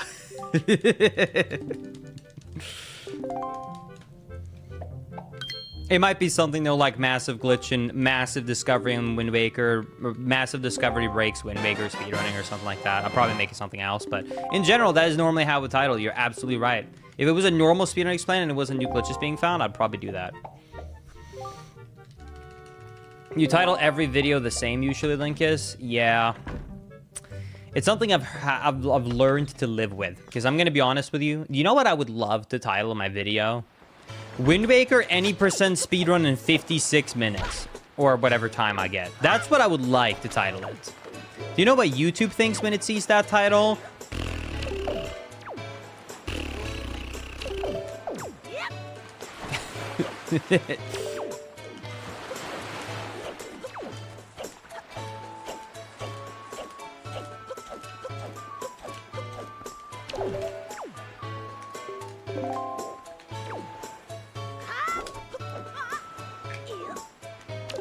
Clickbait, clickbait. I've gained, maybe this is just to like mentally accept myself because of how I've had to change to become a YouTuber, but I actually always have two different distinctions. I have clickable title and clickbait. I see clickbait as misleading. If it's misleading, then I think that it's clickbait. If it's just something that it was made, but it's still definitely true, then I consider it a clickable title. And with my own rule there, I try and make sure that all my titles I feel like are in the clickable category, not in the clickbait category. Because there's definitely times where I will see a video and I'm like, man, that was just I feel like misled. I don't think, at least I hope people don't feel this way, that my titles are misleading. You know, like if I say, I'll give you the easiest example, okay? If I make my title Wind Waker any percent speed run in 59:30 versus how I beat Wind Waker in under 1 hour, I don't think either one of those two are clickbait. I just think that one of them is titled better. It's more clickable. Both are accurate to the point.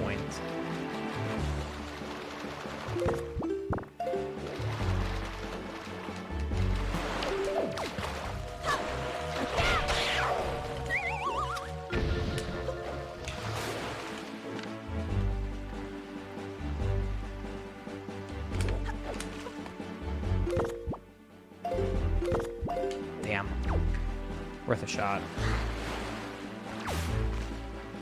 Hi, Noisy. Thank you for the good lucks. I appreciate it. Hope you're doing good.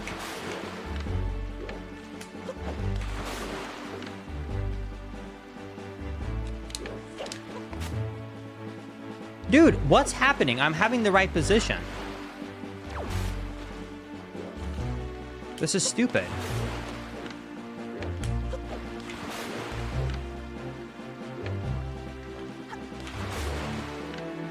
Okay, that's good.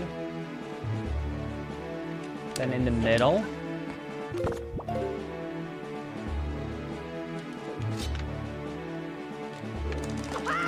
Wait, why did I go for that? This is a bad angle. Uh-oh. It should have been more to the right.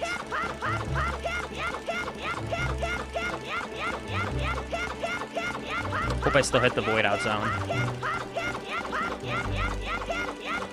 Okay, I still will hit it. It's fine.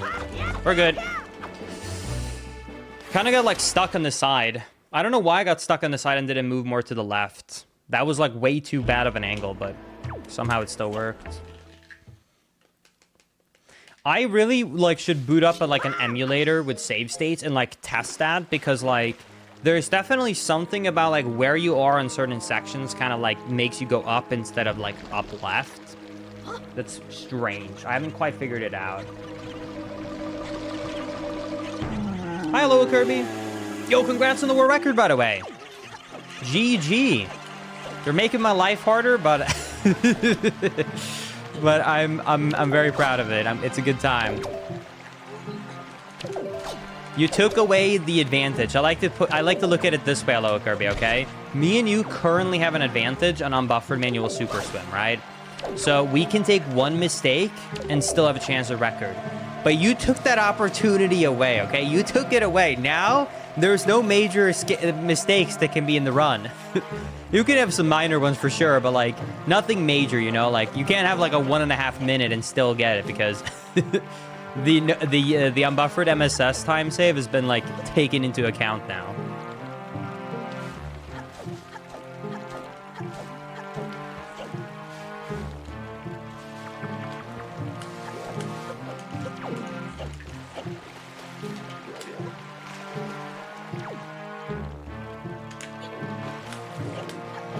One, 2, 3, 4, 5, 6. Oh, that was lucky. I was kind of late. All right, except for the climb on the outside, the split was pretty clean. But fortunately, that... Oh my god, I'm too far to the right, I think. Nope. Okay, somehow not. Also had a good swing on the tree. I wasn't planning on PBing 3 times in one session last time. Yeah. Just rub it in some more, dude. We get it, okay? You're the best. We get it.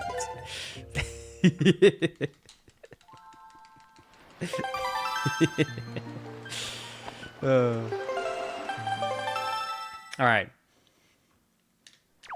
Chat, let's show them who's the boss. Let's get this first try right here. And then let's just gold every split from now on for an easy clap world record. Let's do it. Copia. Or we just get a PB now and then 2 more PBs right after, and the third one is world record. Then I can say I pulled an Aloha Kirby. An Aloha.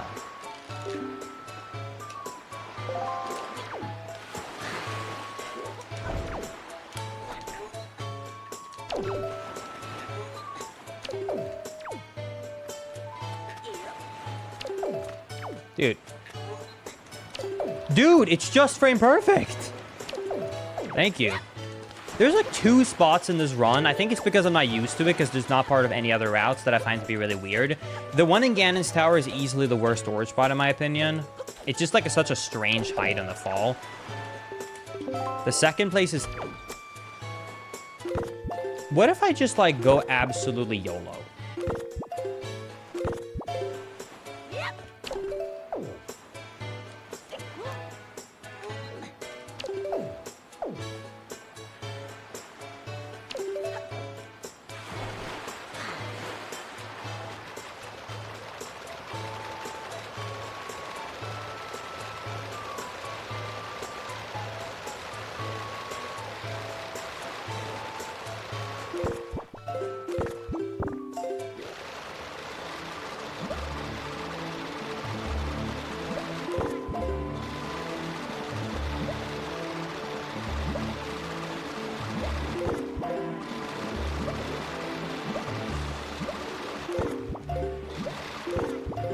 Uh-oh. Where am I? I swam too far. Well, I gave it a chance. I gave it a chance. Wait, I just had a thought.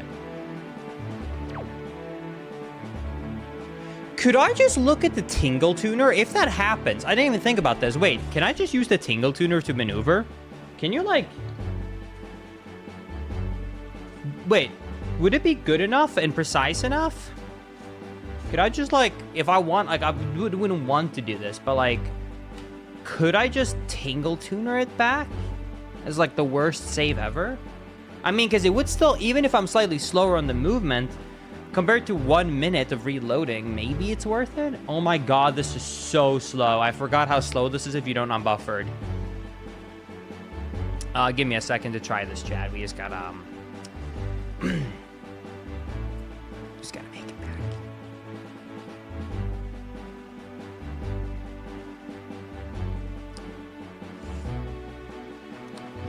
So, nice weather today, huh?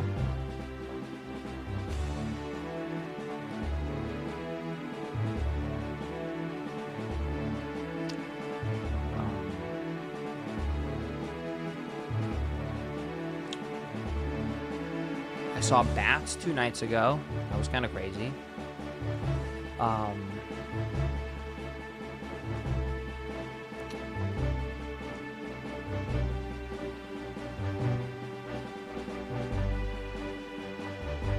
going to the grocery store to H-E-B to buy some groceries later. It's kind of fun.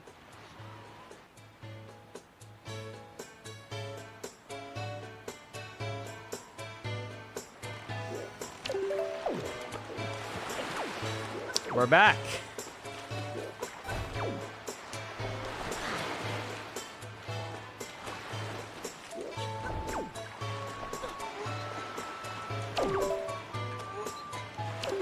Okay, I'm gonna be late on purpose because I really want to see how precise the Tingle Tuner is. If it could just like get me through it. Okay, let's be late on purpose here.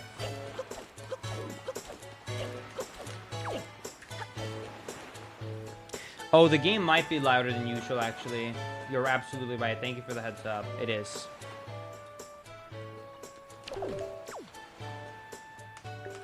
Okay, that's super late, so that will be what I need.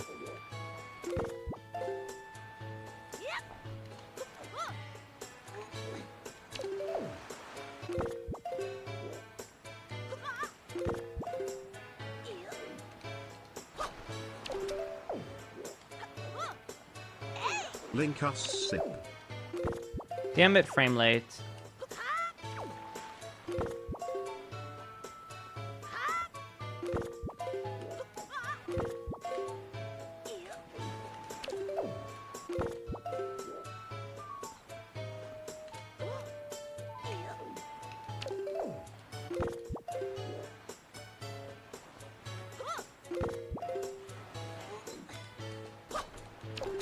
Dude! I would need like audio for this dive so I can know when I'm climbing up.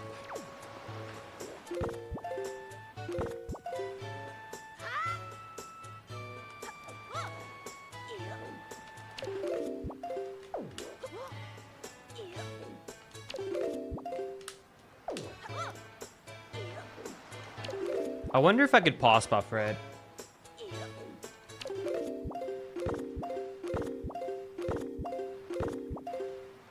Okay.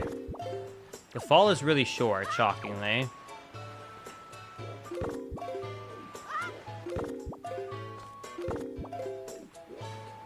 I just want to try this one time, dude.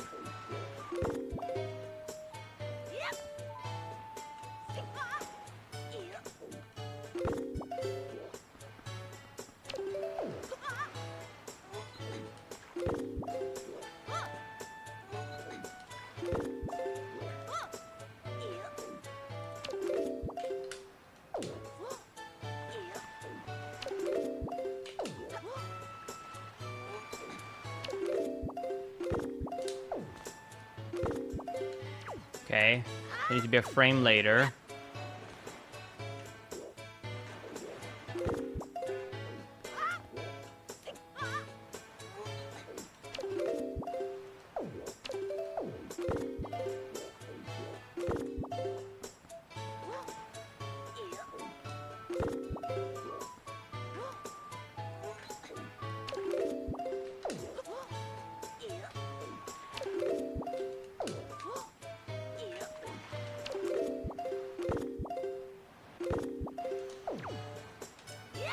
Okay, how about I just do this on feeling? No pause buffering. Let's just be a Giga Chad.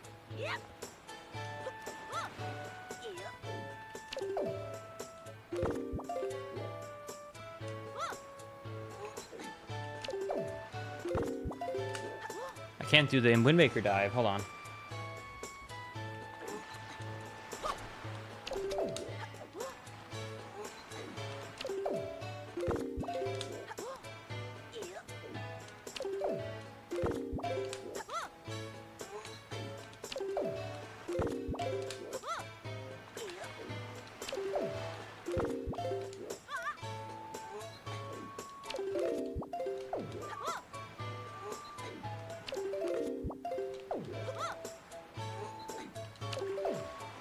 Okay, there we go. Then we roll down here.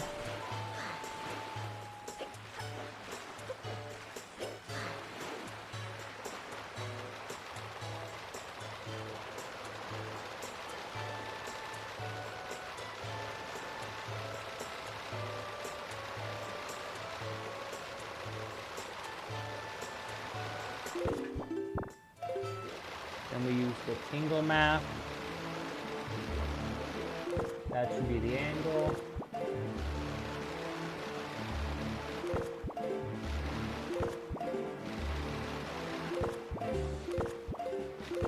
Load.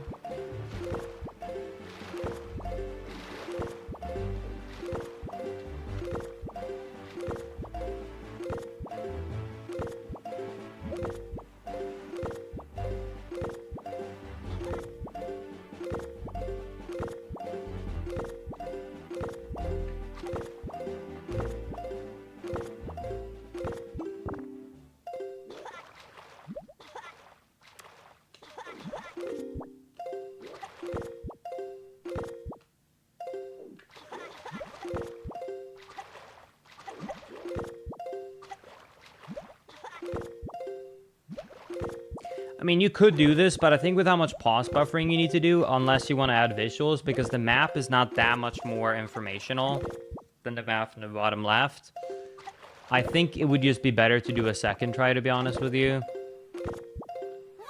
Because this really does suck. You have to pause buffer so much. The map is not much more informational on the bottom. Okay. Well, now we know. If this happens again, we definitely just go for a second try. I mean, that run was dead, but like for future reference. All right, let's do another run.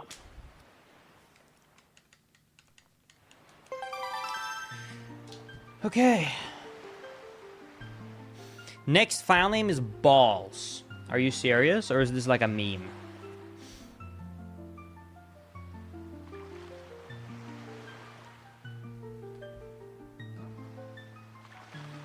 Can you check it yourself? You're right, balls. All right. Liberty balls. God damn it, Daisy.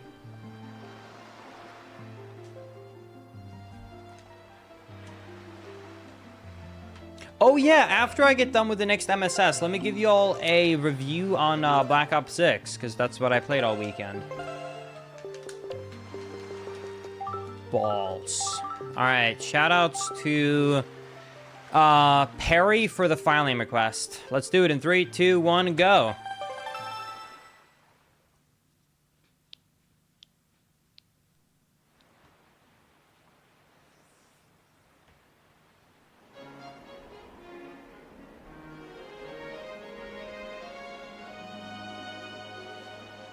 Yeah, Zombies is available in Black Ops 6. Wait, why? Why would I not try the game out? It's literally on Game Pass. I don't know why Microsoft did it, but they did it. Did I forget to put an ESS position up? Uh-oh. That's fine. I can just do it through the intro cutscene. That looks about right. It's on Game Pass? Yeah. For some reason, they actually decided to put it on Game Pass. I think Microsoft are going to be sorely disappointed when they realize how many people get a $12 subscription for Game Pass on PC, and then when they're done, they cancel it. I don't think they're going to get the result of... Because I think they said that they're expecting to get at least 6 million new subscriptions to Game Pass by putting it on Game Pass. But I think they're going to be mistaken when they find out that those 6 million people are not going to just stay subscribed. And they're going to lose so much money. It is estimated, I looked at it online, it's estimated that they're going to lose around $350 million in sales putting it on Game Pass. Is the estimated current projection for it. So, yeah, I don't think they're making that up on Game Pass. But we'll see.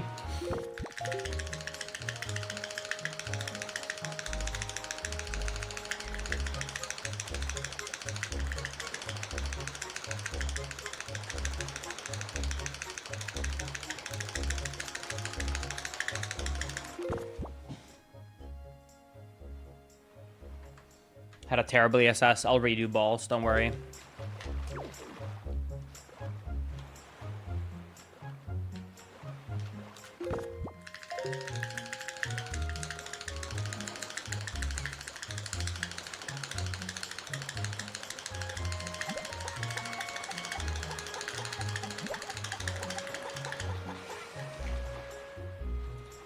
Hold on.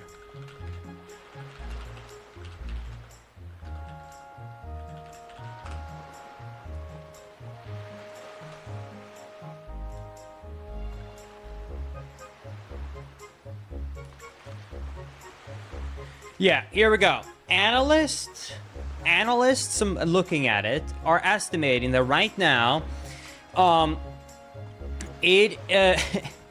that Call of Duty Black Ops 6 is losing about 6 million copies sold thanks to putting it on Game Pass. For context, because it is a $70 game, 6 million less copies sold thanks to being on Game Pass with a $70 game means that they are losing out on $420 million. Obviously, they're not getting all those money because, you know, some of it goes to, you know, production of the game if it's physical, or Sony, PlayStation, etc. But in general, yeah, they're losing at about $400 million not putting it on. And the projection currently shows that Game Pass is probably going to be getting about 4 million new subscribers. Because remember, some people are already subscribed to Game Pass and you're just not buying Black Ops now. So even if we assume that all of those people stay subscribed and they all pay $12, and Microsoft actually pocketed the 12 million, obviously they don't because server costs, the cuts to other developers, etc. But even if all 4 million continue to pay the $12 a month, that's $48 million. That means that even if you don't take into account any of the up costs, all 4 million new subscribers has to say subscribe for at least 10 months minimum for them to use break even, and that's still not like taking into consideration costs. When you take the consideration of cost into play, it's probably going to be closer to like a year and a half. So here's my question. Chat, do you believe that people who subscribe to Game Pass to play Black Ops 6 are going to say subscribe for at least a year for him to break even? I think it's a terrible mistake. I mean, I'm happy. I saved money. Thank you. But like, I just think it's like such a stupid choice because there's just no way they're not going to lose money on that. It's crazy. I'll tell you, as someone who's played a lot of Call of Duties, how every Call of Duty works. And I think Microsoft sorely mistook this problem. Call of Duty launches, everyone buys it for some reason, everyone plays it for about 2 to 3 months, then only about 20% of players continue to play it past month 3. That's how every new Call of Duty works. Everyone buys it, everyone plays it when it's hyped, and then most people drop it, and only a few people continue to play it for the rest of the year. And when people stop playing it in a few months, they're also probably going to stop having Game Pass. Because if they weren't already subscribed, they're probably not going to stick around. Alright, Perry, file name request, Balls. Very nice file name. Let's do it in 3, 2, 1, go.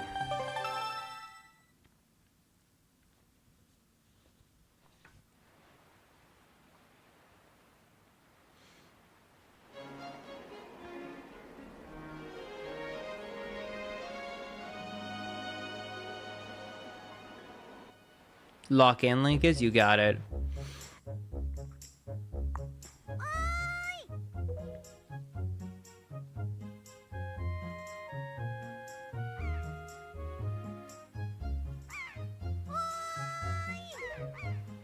I would also imagine a Call of Duty falls off when another popular shooter gets released. Yeah, for sure. People are willing to use whatever is the best product. It's the same thing with, you know, YouTube with the hosting videos. You know, they don't have any, you know, even if a competitor ever released uploading of videos, everyone would switch from YouTube. Or how, like, you know, someone might be by, you know, a platform where you can make posts and makes it absolutely garbage, terrible, unusable. And if an alternative comes around, everyone will surely switch over, you know, and won't just keep using the old one and complain about it, because we like change. We all like change. Or like there's streaming platforms to make weird TOS decisions and don't have the best quality and whatnot, you know. But we'll surely change if another... I'm telling you, what you said should be true. If a better shooter comes out, which there are, it should take away from Call of Duty, and it should, but it will never. Because we're stupid human beings and we don't like change, so even if there's a better alternative, we don't change. Everyone is guilty of this in some way. We don't change.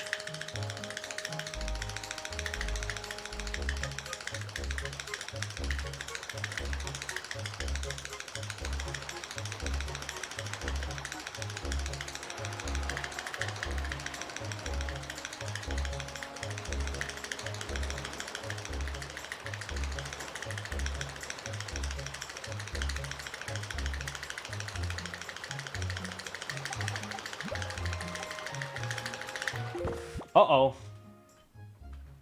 Where am I?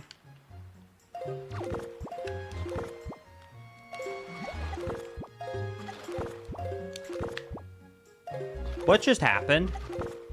I just lost my manual super sim, and I have no idea how it happened. I also lost a ton of my speed. Like, this is not enough speed. What just happened? I've never had that before. That is an actual first. Dude, these balls are literally cursed.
Poggers.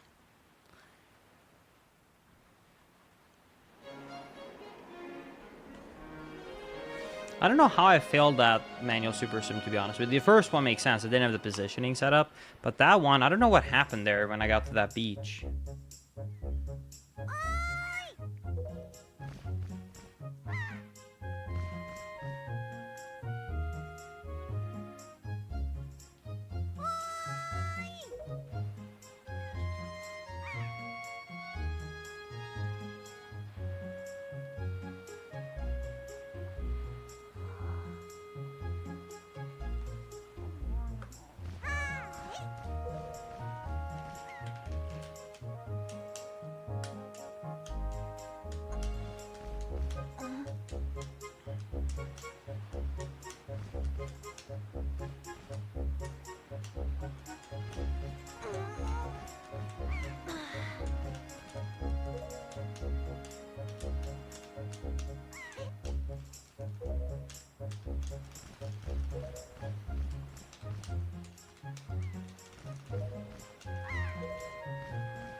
All right, here we go.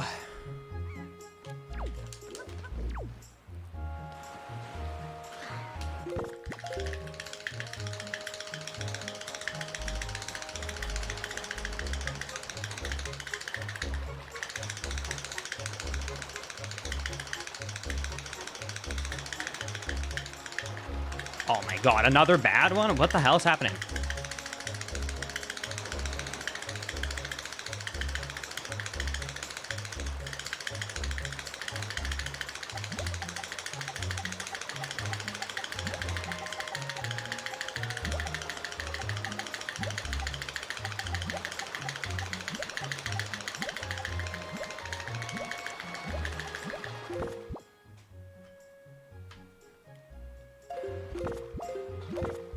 I don't think it's enough.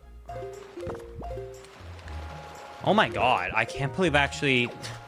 Third try? No way. What's happening?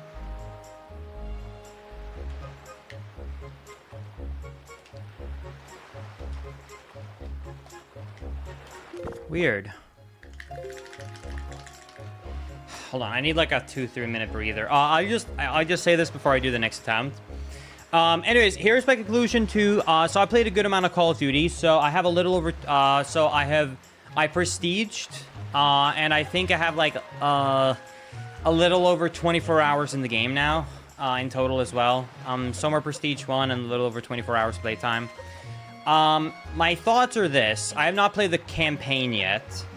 I would say that the multiplayer is... The multiplayer is the best one that I have played in many years, but it still feels like Call of Duty. Does that make sense? So, if you actually have tried Modern Warfare 2 or 3, I would say it's better for sure, but it's... And I'm talking about the new ones, not the originals. It definitely feels better and plays better, and the new movement, the new Omni movement is much better, but if you hate Call of Duty, you're not gonna like this mod for multiplayer all of a sudden. It's just like better than the recent years ones, but it's not revolutionary to the point where if you hated it, you're not gonna like it. And if you kind of like Call of Duty, you might actually enjoy this. Now, the one thing that I would say is different compared to, because I still think the multiplayer is still like a little bit new, but it's still the bare minimum. The one where I would say it's a legitimately massive improvement would actually be in the zombies department. So I played a good amount of zombies. I haven't gotten like crazy games yet. I think the highest round I've gotten is only like 80.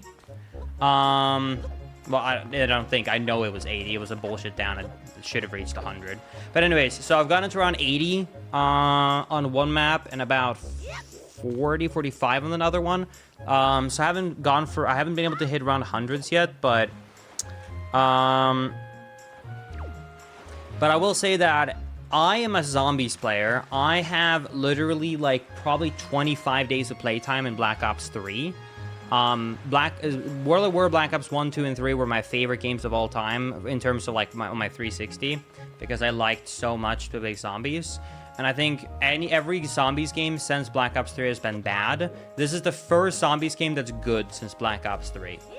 So if you are a zombies player like me and you were an old school zombies player who liked playing the old traditional games in between World of War to Black Ops 3, you will like the zombies mode.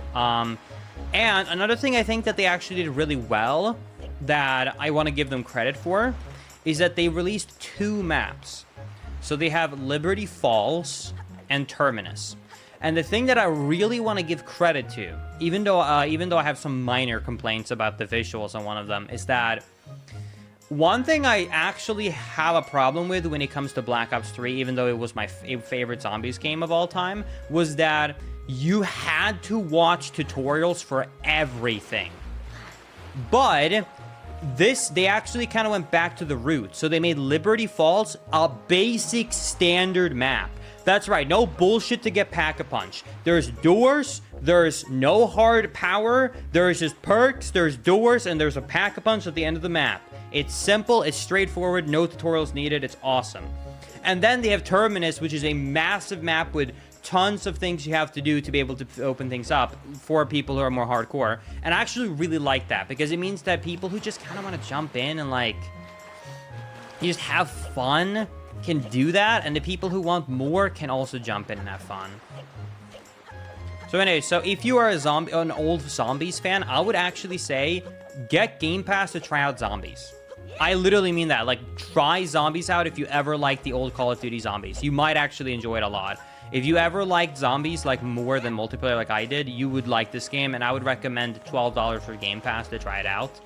Like, don't jump in $70 straight head first with the game. Just get $12 Game Pass and check it out. It does not have zombie hovering now. Have you been playing solo? I only play solo. But anyways. But yeah, so I would say that. So multiplayer, slightly better than the past, but it's not like the golden age of MW2 good. Zombies, it's the best one since Black Ops 3, and it's good, but not the best. Yeah. What's your record? So round 80, Jeffer. I literally had a bug happen because I had level 3 max armor, and I literally recorded it so I knew, and I had 180 health and 1 zombie, and I know it was only 1 zombie because it was the last zombie of the round because I was running around picking some stuff up before round 81 started. 1 zombie literally one-hit me. And it doesn't make any sense. At 180 HP with level 3 armor, I should not be able to be one-hit by a zombie. It literally must have been a bug. It made no sense whatsoever. It was 1 hit. And I was so mad. I literally told Maze, I was like, this is the most bullshit thing I've ever seen in my whole life.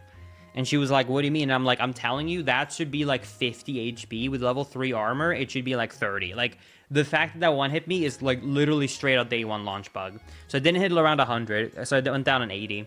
I was thinking of later tonight after I'm done streaming going for my first round 100 on zombies. I want to try and hit around 100 on both games. On both maps, sorry. You know what I will say that's actually also really good? I will say this, though, even though that was a bug. This is, and I will say this as credit because we always complain when it's the opposite. This is the first time, I can only speak about Xbox, but still, this is the first time I've ever played a new Call of Duty in recent years that has not crashed for me. I've had no crashes, and I've not had any weird things. That is the only thing I've ran into was that one hit being weird.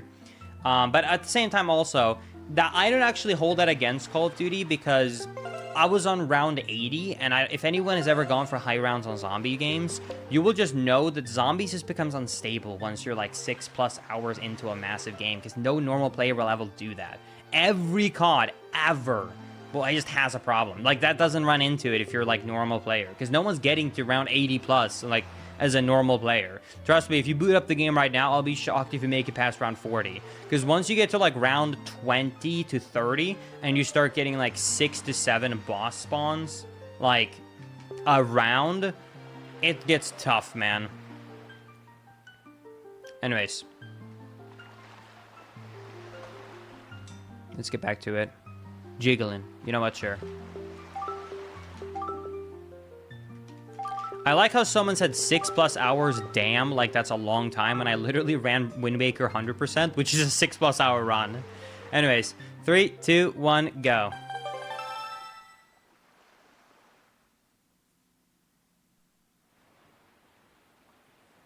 However, I will say one thing, if you are a high-round zombie player like I am, that is genuinely incredible about zombies in the new one. I gotta nerd out about this because it's so good. If you are a high-round zombies player like me, they have added 2 things that makes it so much better. One, they've added a save and quit. You can save and quit up to 1 game, and it will be stored for up to a month. So if you're in a high-round game and you're like, I gotta get some sleep, you can save and quit and pick it up the next day.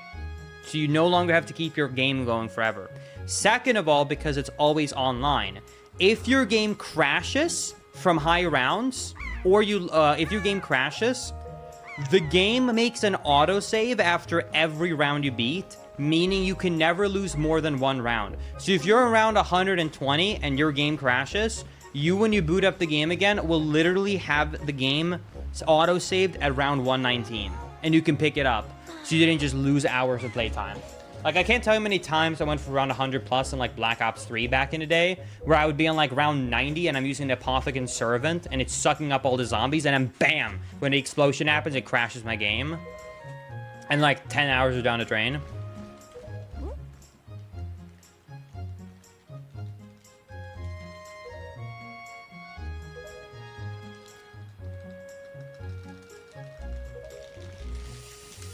Anyways, man. Okay. Okay. Yeah. Cool.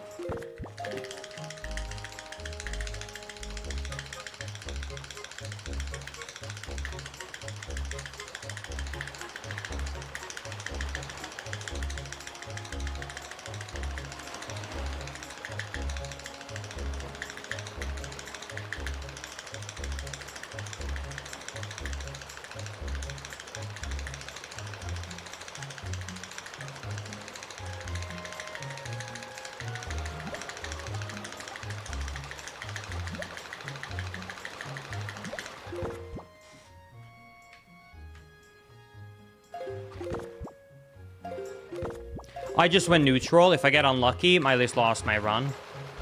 Maybe. Still good.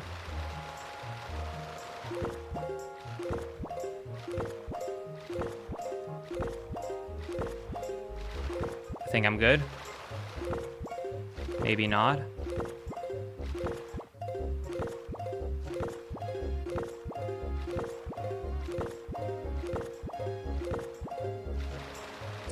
Nope, my run is dead. Awesome.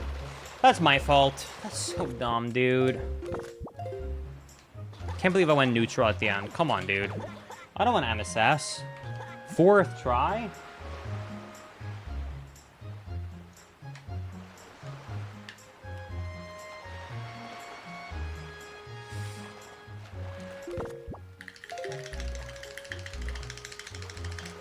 Nope.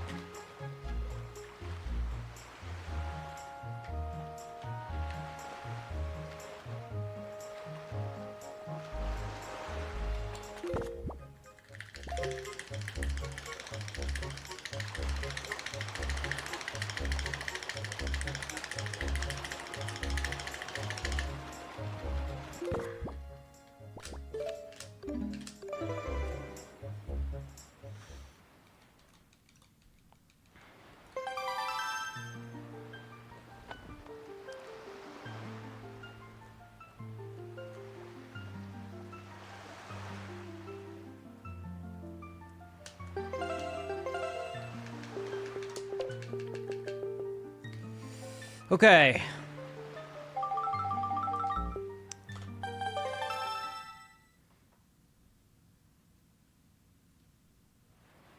Yeah, this is a GameCube controller killer for sure, this trick.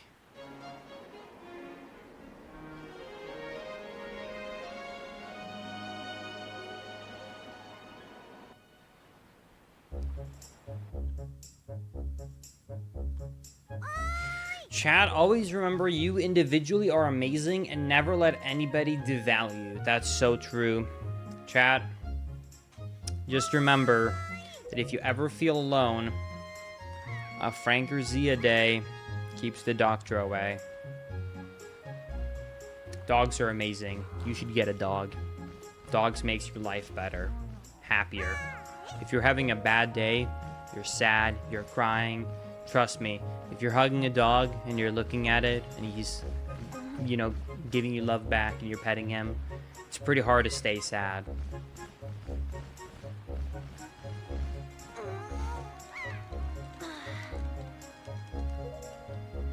You have 3 dogs, better than 1. But I prefer a cat. A cat can work. There's just one thing that you risk with a cat, okay? This is not true for all cats. The thing about cats is this, okay? I've said this many times and I'll say it again. Cats are awesome. I love cats. But you can get unlucky and get a really independent cat. And that would make me so sad.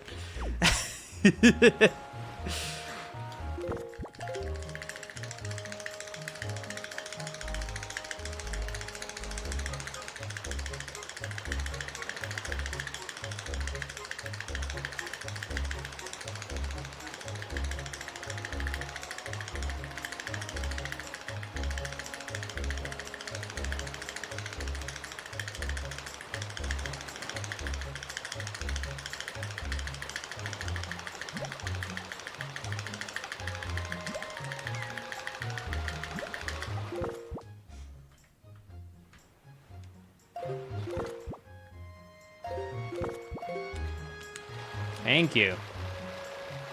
I remember I had a friend one time who had a cat who was very independent, and she told me that one time she was like really down. She had the worst day ever. She was crying.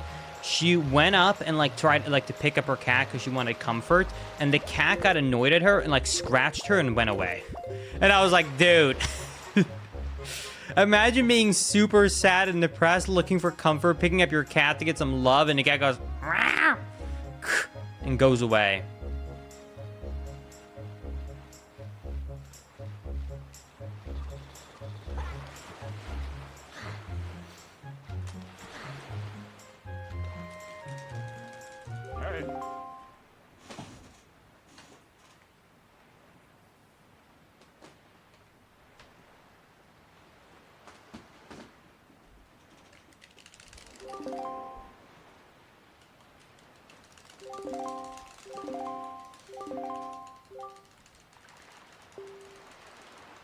That's just a cat user error.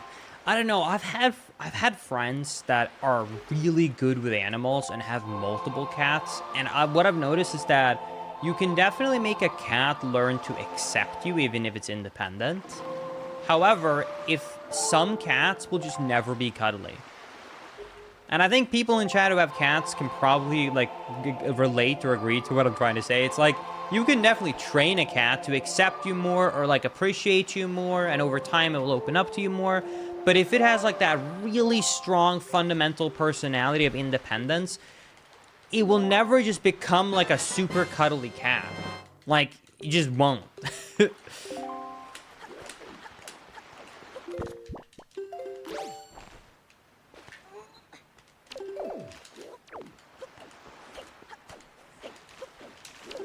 And then you will have some people, like, I know some people who literally, like, just, I don't know why they got cats, because they don't like their animal much. It's terrible, but, you know, like, they're just like, ugh.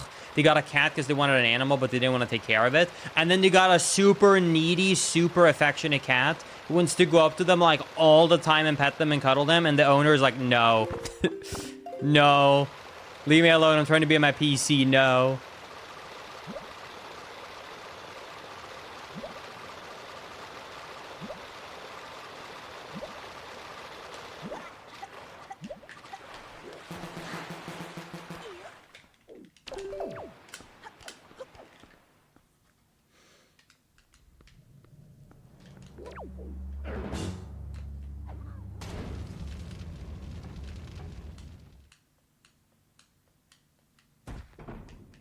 Zephyrs, no.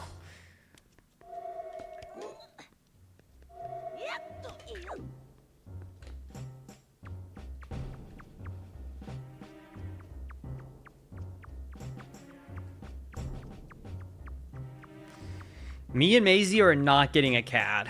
Maisie is really determined that we're gonna get a dog after New Year's.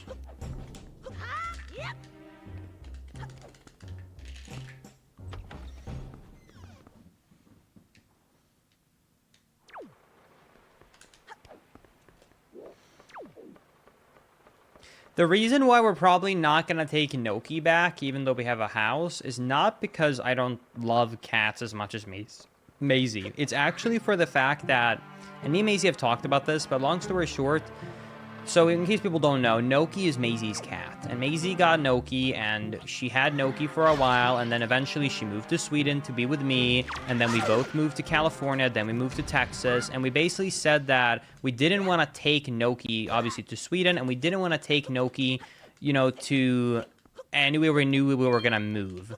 So we did, or an apartment where you could destroy things. So we decided we were going to first get Noki once we had found a place where we could settle down.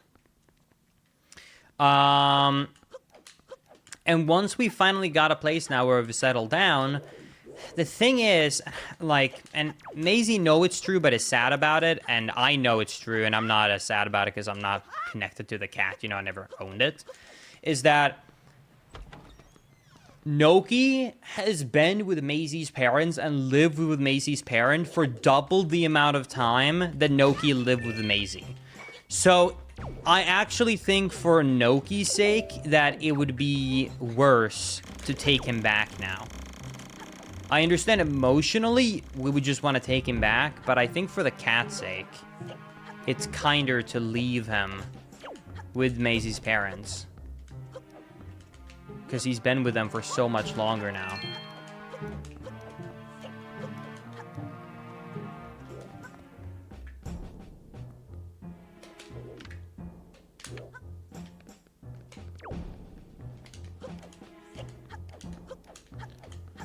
But, exactly, that's why we just got to get Maisie's parents to move here and move here really close to us. Because if they move close to where we live, then we can go see them.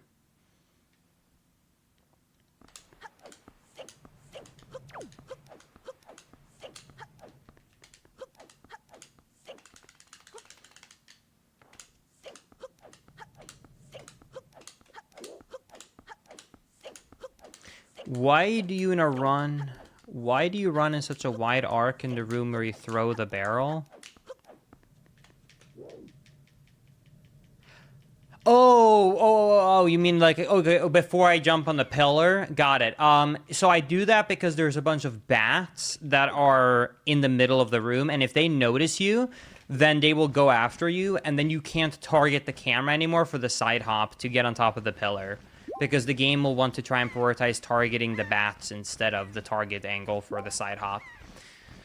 So you can get super lucky and be able to target because maybe they're behind you or something. But in general, most because you know they're flying around, a big portion of the time they will be in your view, meaning that it will target them.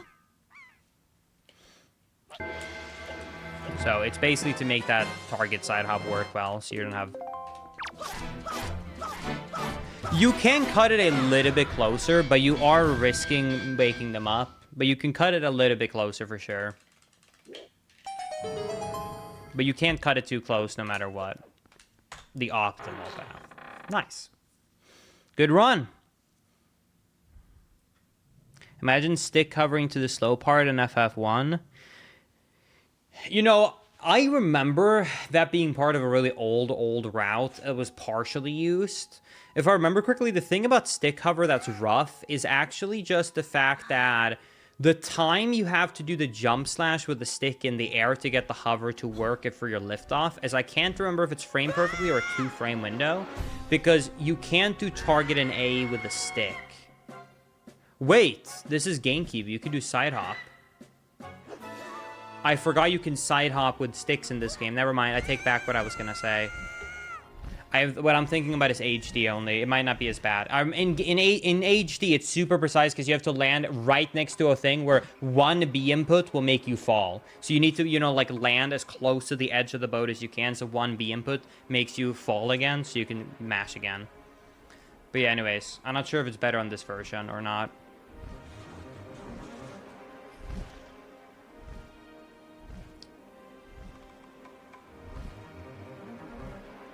I wonder if it would be faster. The thing that scares me about it, though, Low Kirby, is the rupee route. Like, I think the only way to make it faster, it would be faster by so little time. I think we'd have to rely on RNG-based rupees to make up the lost chest storage, which is 10, and then we would lose the 5 and the 5. So yeah, small time save, but then you're 20 rupees short. Then you have to figure that out. I mean, you could technically get good luck, like I said, and just get the red rupee from the pots by where you get door cancel. But that's a really shitty way to lose runs. Linkus, have you been watching anything lately? You. No, I recently finished watching. Actually, for the first, Macy had never seen the show, so for the offline, the show I've been watching is for me, I'd been rewatching. For Macy, it was the first time watching. How I Met Your Mother. I grew up with that show, but Macy had never seen it, so we just watched through How I Met Your Mother, and she really loved the show, well, except for the ending. So I just showed her the alternate ending that got released in the DVD and said, "This is the real ending. I don't care what they showed on the television." Take the DVD ending and run with it. Alternate ending. Yeah, on the DVD. Okay, in case someone actually hasn't seen the show, I don't want to spoil it. If anyone has watched the show, you know how the ending works. Pretty much, they don't go through with the terribleness of the ending on the alternate ending they released officially on the DVD. Like, there is an official alternate ending that was released on the DVD that gives you the opposite.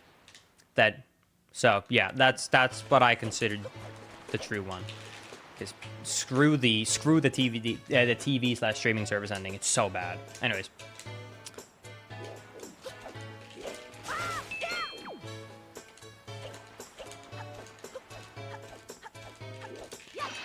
Yeah, literally, yeah, it even has Ted doing, like, voiceover for it. Like, it is an official one. It's not a fan edit.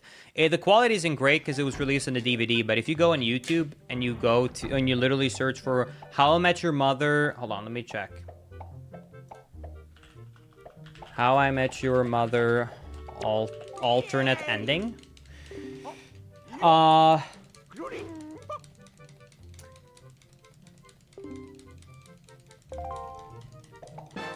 Let me see. How I Met Your Mother official alternate ending. 1.8 million views. Let me see if that's the one. Okay, the quality's pretty ass. But yes, that is the alternate ending. And it's the way that it should have ended.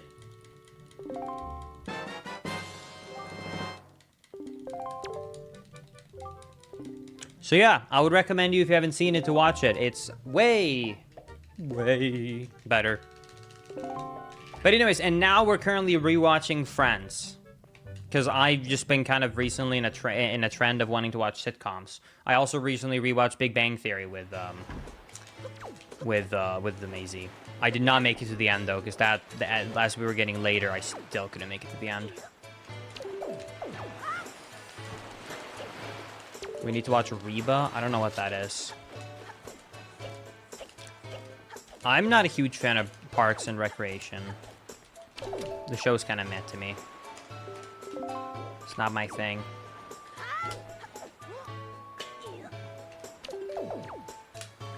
Reba is about a Texas family, and it's a sitcom. I do like Texas.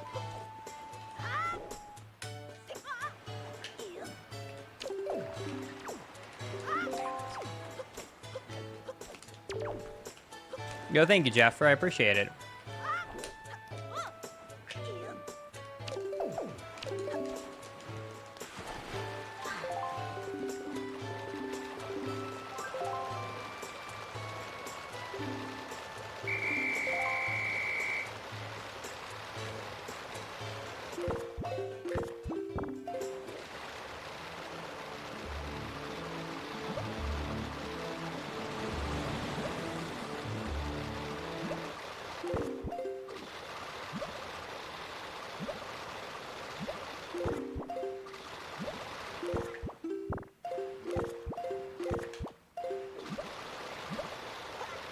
Thank God we got the refill.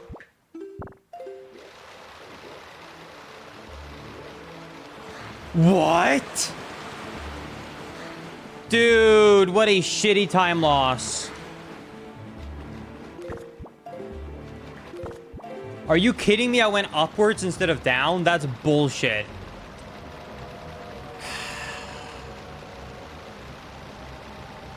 Wait, no, I went straight left, I think.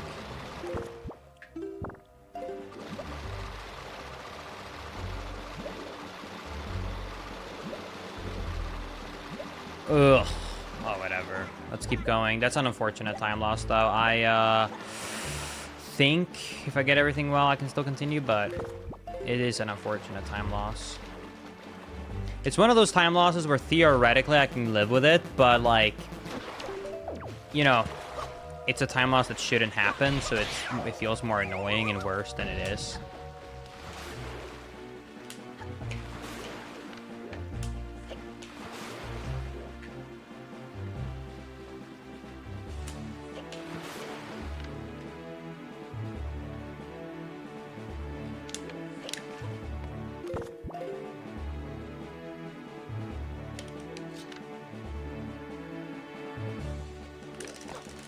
Oh my God.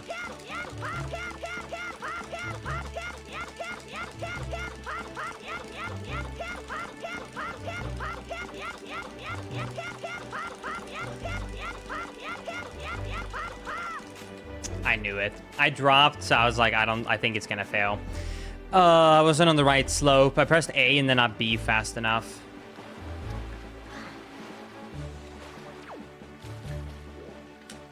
It's a first way to fail it.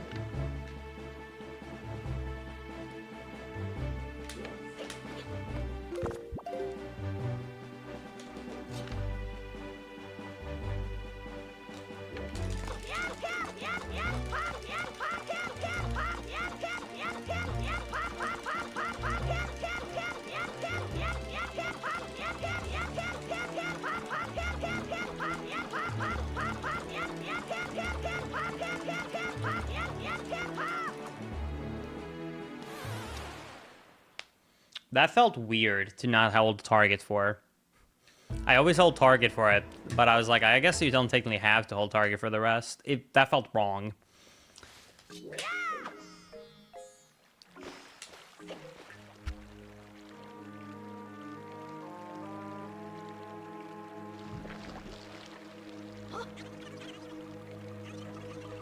Alright, I'm gonna lose some time here, but like I said, I can still PB this if we get a good endgame, so let's keep going. It's unfortunate. Today feels like a day where I'm like slightly off point, you know what I mean? Like some days you can just feel like everything is going right, and today's just not one of those days.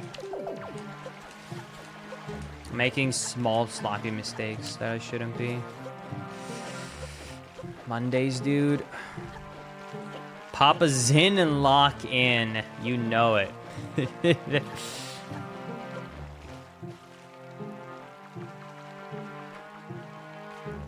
I still love how it really just became like the same thing as America did with Band-Aid, where it's not like snoozing, it's just Zin. It's like the brand. Gonna get a Band-Aid. Gonna get a Zin. Don't matter the brand, it's Zin.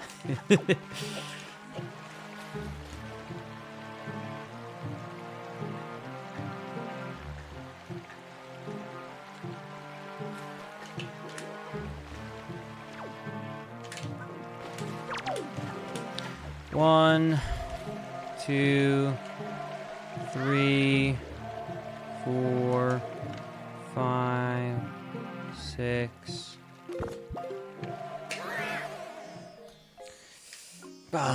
Okay, massive time loss, but if I get everything perfectly on the next one here, we're still gonna make it.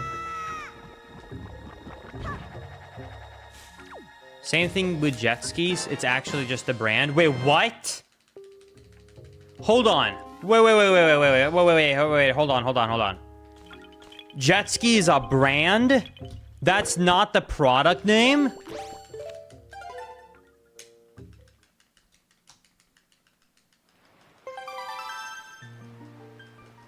Wait, then what is it actually called?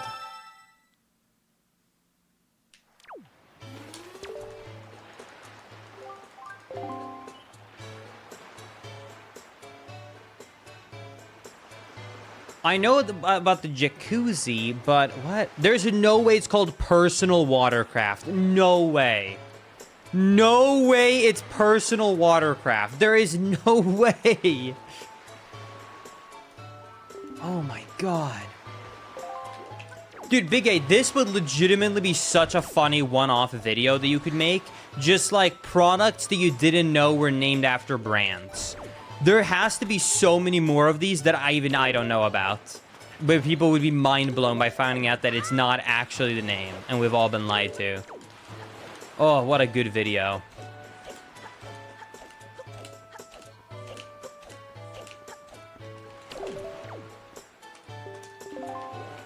And genius marketing. Didn't know about Band-Aid. I actually did one on funny food renames. There's a fish called... Oh, come on.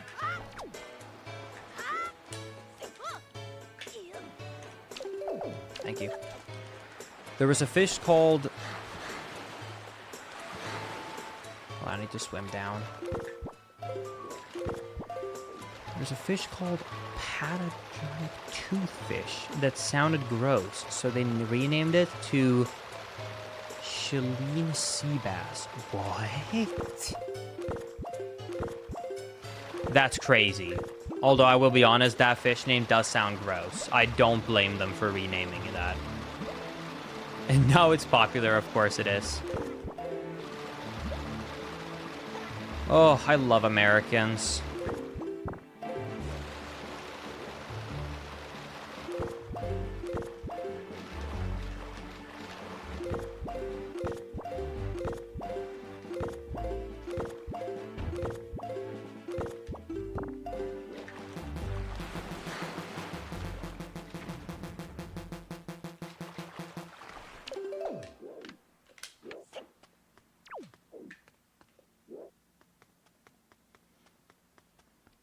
This really reminds me of a conversation I had with Maisie's, I think, dad during a New Year's one year.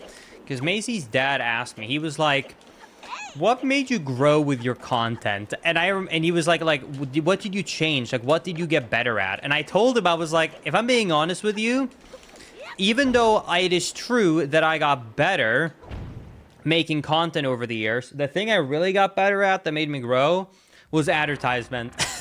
I told him, it was like, advertisement is like 80% of it. If you want to focus on growth, it's literally marketing. How to market yourself, how you make your thumbnails, and how you title. It's like 80% of it. That was the big change that made me grow. It's all about that marketing.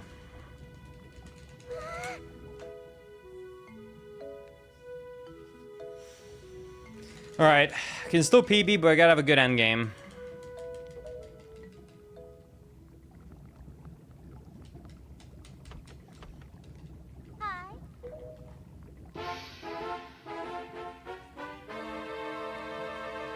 I actually think that part of the courses you should be mandatory to take if you go to college for marketing should actually be, or advertisement, I think you should be mandated to take psychology. Because I think a lot of the fundamentals behind marketing comes down to psychology. So you should almost focus on some of the topics that you would learn if you want to educate yourself to be like therapist.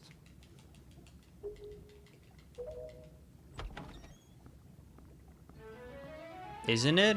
It is? I mean, I know that they talk, I know they talk a lot about, obviously, like, thoughts behind different marketings and examples, but do you literally read psychology, like that class psychology? I know they would give you examples and why it works in terms of psychology, but I don't know if they actually literally make you learn psychology, the class. Because obviously there's a lot of psychology talk, but I don't know if they actually make you take the class.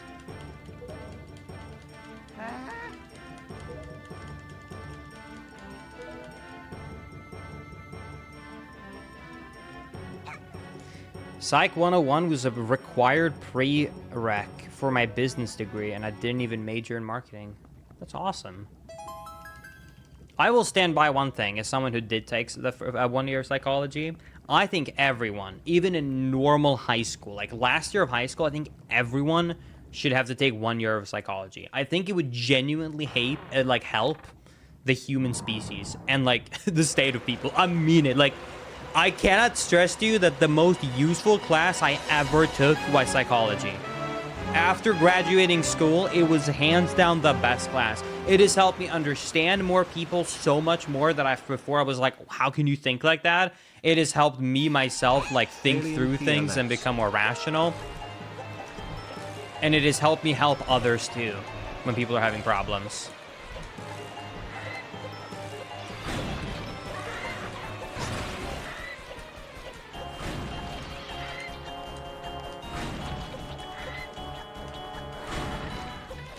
I think that would be a political nightmare if you were to try to teach that in U.S. public schools. I don't think so. I think you guys have too little faith in America.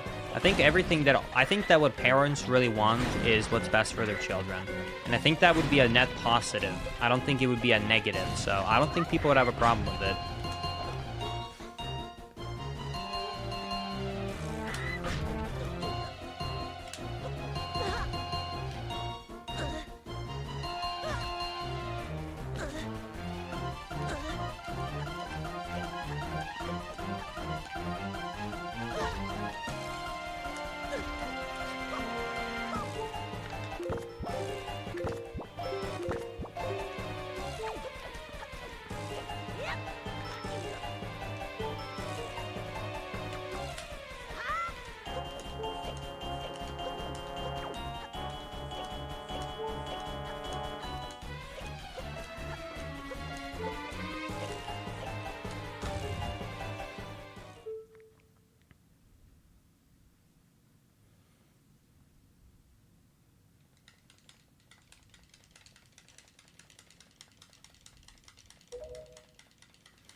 I actually could see that. I could see how there's technically a connection in between economics and psychology, but with different approaches to it.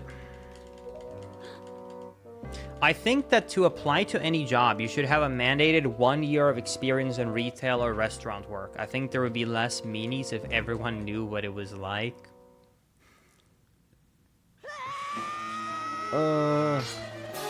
I thought that comment was gonna go somewhere else because I was about to like literally flip out with a massive hammer because I thought you were gonna say it should be mandatory that everyone has at least 1 year of work experience before being able to get a job, and I was about to tell you how much I hate that because I cannot tell you how much I hate the system that is in place in a lot of like especially in America, but even in other countries where it's like you just finished college, you got your degree, you spent like 7 years, it's done. Thank God I'm finally done, and then they're like, need work experience to get this job. And it's like, dude, how do I get work experience if every place requires work experience?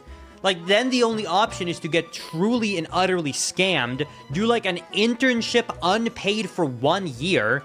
Literally, you're just working for free for a year to get the work experience. Like, it's like, I feel like it's a system that is made to make people just do free work for a year or two.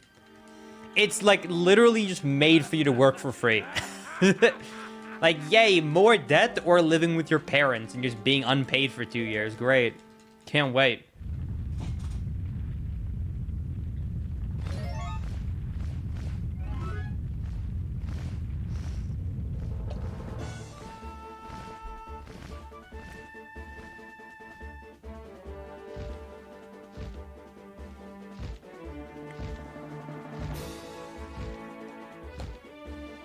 How are the runs tonight? I'm gonna be honest with you, runs have been a little bit off today. It's like an off day. Like, I'm playing pretty well, but it's not like on point. So I'm making some small mistakes here and there.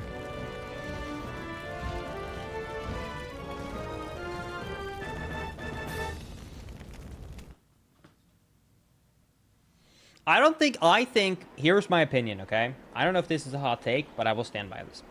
Unpaid internships are totally fine if it is part of your education. So if, for example, you're going to college and they say, hey, you're not going to have any classes for the next 6 months. You've been assigned to work at this place for 6 months, and this is going to be your actual, like, teaching. Like, it basically is made so that it teaches you. So instead of taking classes, you're basically, like, working to get the knowledge. I think then it should not be necessary to be paid. Because it's just like it's just basically better education in my opinion, because you learn better from doing something than learning. You're basically as like a student being taught, but you're doing work, right? And you're like a supervisor assigned to you, whatever. Then like I totally agree, like you shouldn't be paid. But if you already have your education, you have everything in place. The only time that I think that it should be okay to take an unpaid internship is only under like maybe one specific circumstance.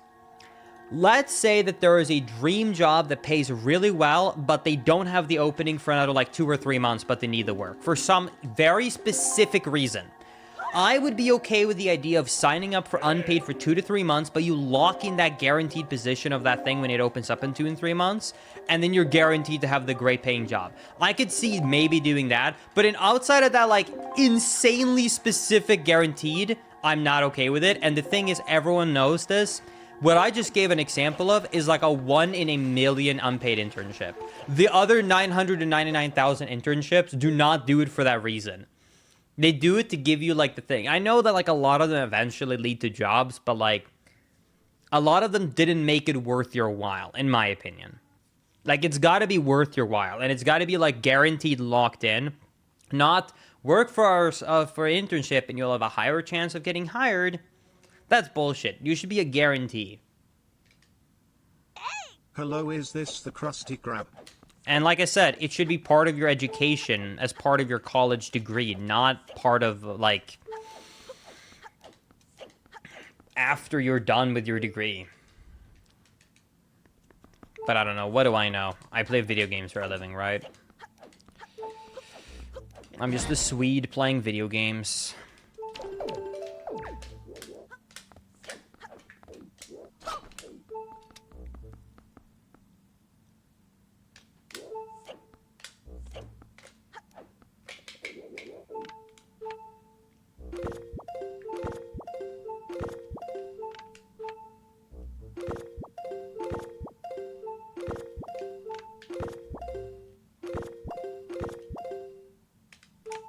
I think I'm in the wrong angle. I think this is not going to work. I think that looked wrong. I will try it, but I think this is RIP, sadly. Damn.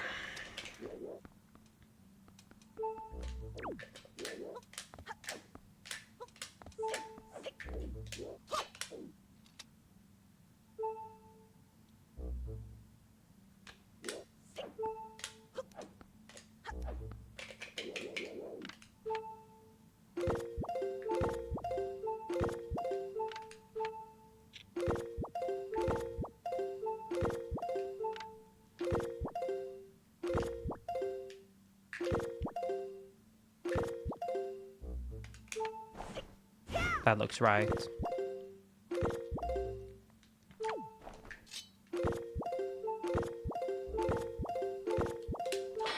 Frame late on the B input. Run's dead.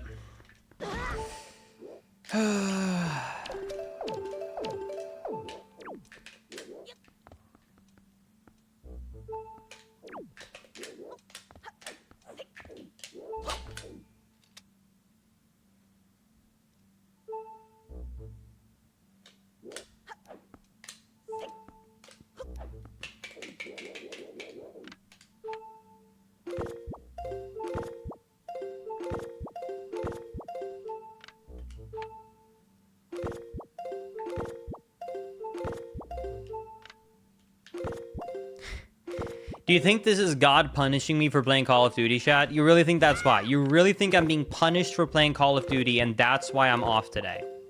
The reason I'm a slower speedrunner is because I played Call of Duty. And if I wouldn't have done that, we would be getting a record right now.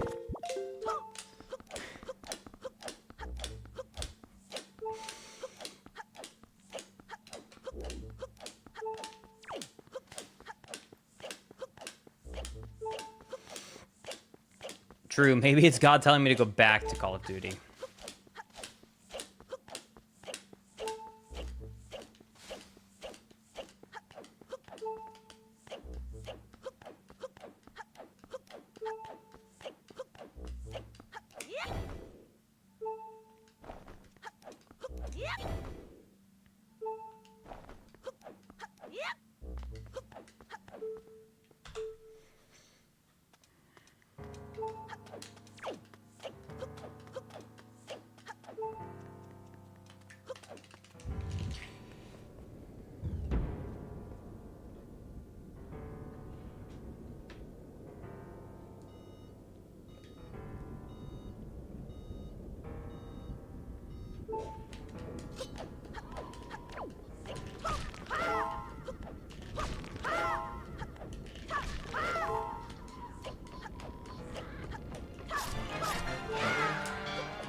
Oops.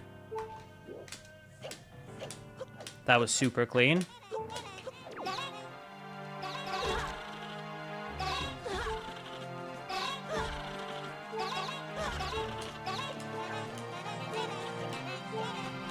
Ooh, scary.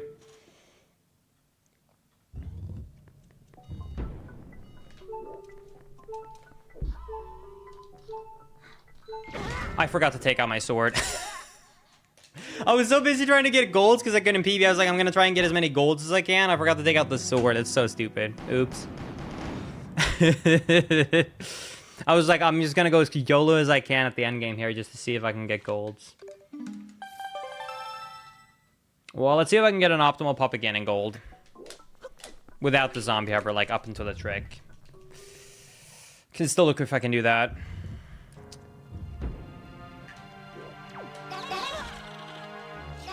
No world record, Maisie, and it's all your fault.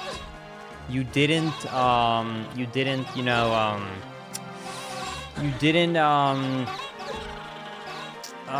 you remember how you didn't, do the thing, you know? Yeah, that's probably why.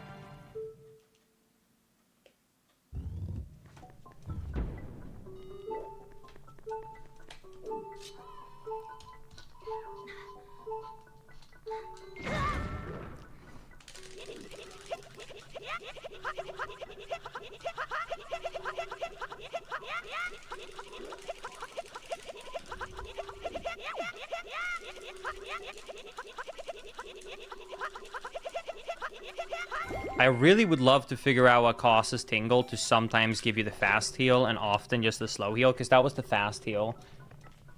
It's so weird why it's inconsistent. Alright, let's see if I can get a gold here.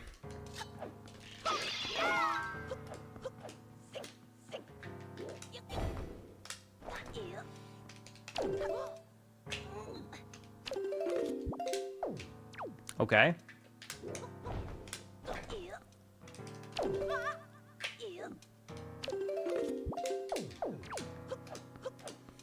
I need to get rupees here, don't I?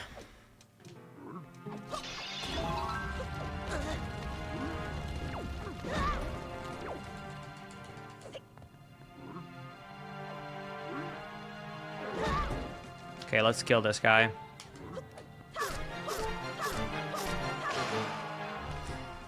Slightly slow, but I need the 10 rupee he drops.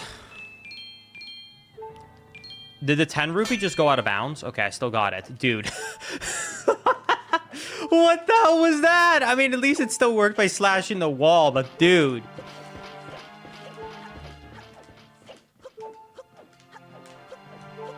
Okay, somehow they just didn't see me at all. That's cool.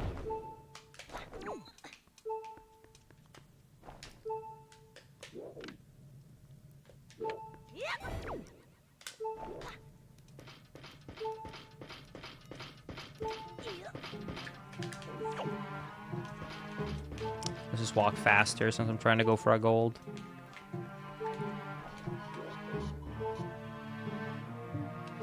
Might be too far to the left, but that's fine.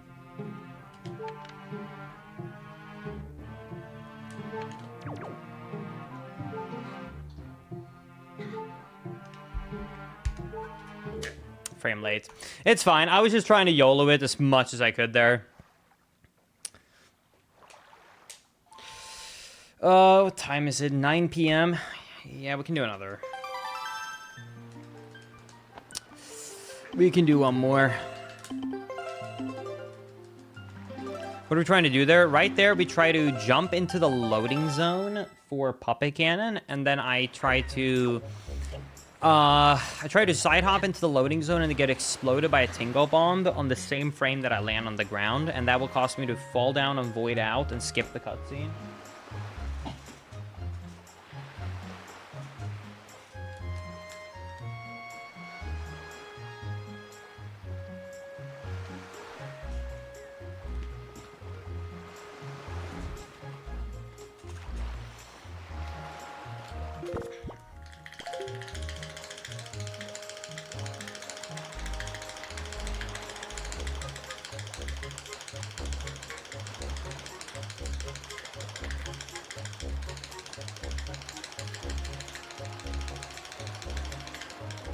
Well, so the randomness on the Tingle Tuner is only thanks to the glitch that we use. So in a normal,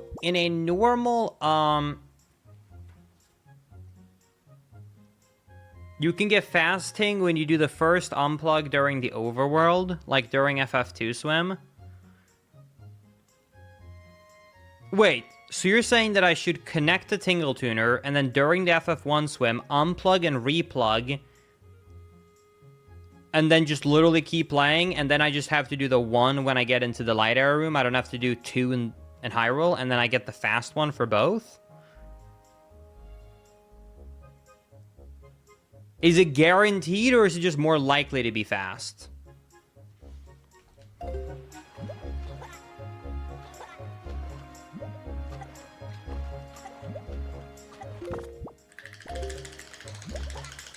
Guaranteed? That's crazy. And so weird. Why does it even work with one replug in the overworld? That shouldn't even be that case. What? Why does that even work? Thank you for the heads up, but why does that even work? I thought that, like, the two replugs is to, like, get into a weird glitch state in Hyrule. The fact that you can just do one replug of the GBA in the overworld and you still have the glitch is weird.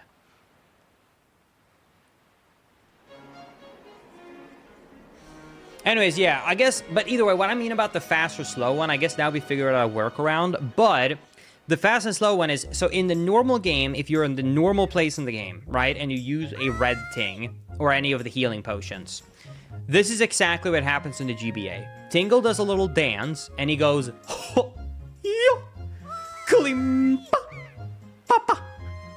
And then there's about 2 seconds of space, so like dead time, and then he goes, brum, brum. Brum, brum. Brum, brum. And right as the third one starts, it kicks in and you get the heal. Or whatever you bought. And that's generally how it works. So, that's how it works. However, you remember how I said there was like a 1 to 2 second little tiny gap in between him doing that and the boom, boom, boom, boom. For some reason, when we do this glitch, it can sometimes be like 10 seconds of dead space in time in between him doing the jingle and the bum bum for like giving you the heads up it's gonna kick in starts. And sometimes it's instant like it should be in the overworld. So that's why like you can sometimes just see me hover for 10 seconds waiting for a heal, but you would never see that in the overworld. Because in the overworld it's always consistent that from when I press B until the heal kicks in, it's always the same amount of time. But in Hyrule, it's just not been that case. But I guess now there is a way to do it. Weirdly.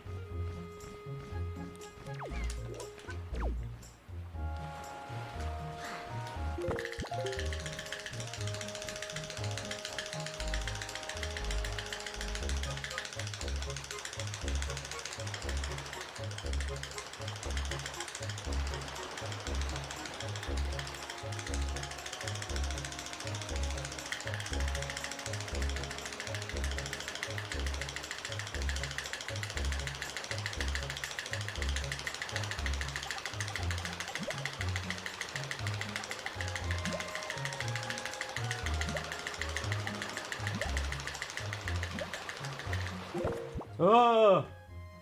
Hope it didn't hit neutral there.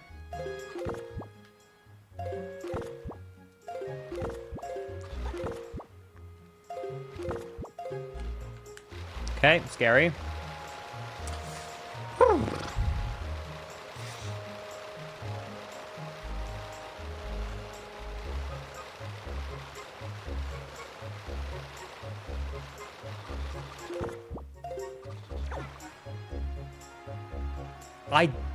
Can someone clip that? I didn't think that would hit the beach. I want to test something. Can someone clip that?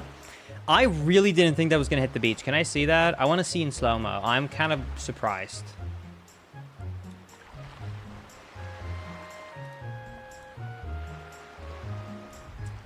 Hold on, I want to see this in slow-mo.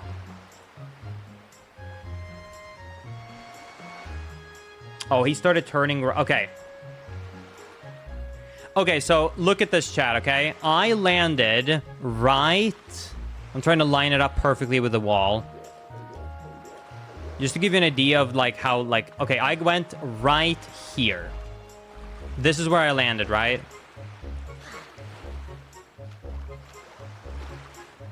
This right here. Yep, my hair lined up with this texture right here. Let me face the other way so I can line it up perfectly.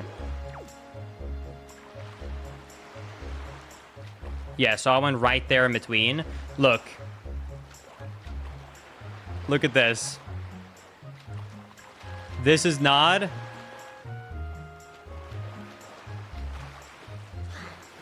on, let me try and... It's like the last pixel of the beach. My head was in between like this texture right here of like the black line and this. And you can see this would work, and then that's... Like, I literally was, like, on the last few pixels of it. That's unfortunate. Turn right in the end. Yo, Point Crow, thank you so much for the massive raid! Welcome, everybody, to some Wind Waker world record attempts.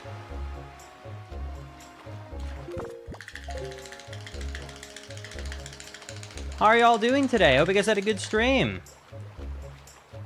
Let's start some more runs, shall we? I just lost the run at the end of the game, so you're joining at a good time. We could see the whole thing.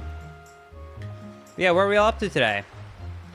Is that the speedrunner of the year right there? Hopefully we can get a nomination this year, Posh Champ. We'll see. Yeah, if you guys haven't nominated anyone yet, I would really appreciate a nominee. If you go to stream awards and you go to category 7, for Link is 7. Think about it. They even made it 7 for me. That's why it's the category 7.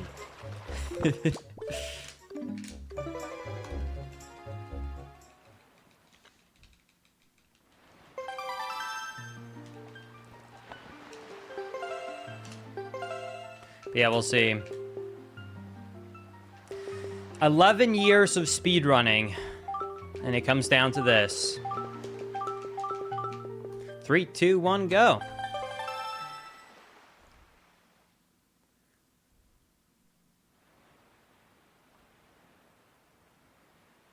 Yo, I appreciate that. Thank you guys so much for all the nominees. I appreciate it. The reason the timer starts at 3:40 is because in around 2022, Wind Waker community woke up and had the best realization ever. They woke up and realized, wait, a 4-minute unskippable cutscene with 0 text boxes is kind of stupid. Let's allow an intro skip. And here we are. So we do have to watch the last cutscene here because it has movement at the end of it and it has dialogue, but the first like 4-minute section is just a autoplay cutscene with no text. So we're allowed to skip it with an offset. But we have an offset because there are still, believe it or not, a couple of top runners that like just stand by that you should watch the intro, so they do watch the intro. So it's still part of the time technically.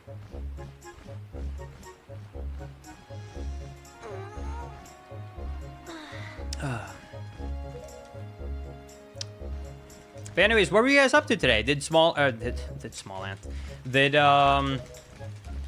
no, that is literally what I was trying to say. Did Small Ant and Point Crow go over the nominations today? Because I thought Small Ant also was looking over them. Didn't they?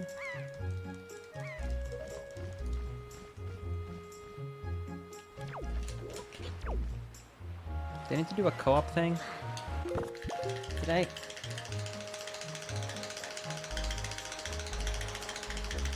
I thought they were doing the Pokemon thing together. Were they not, or was it a solo run?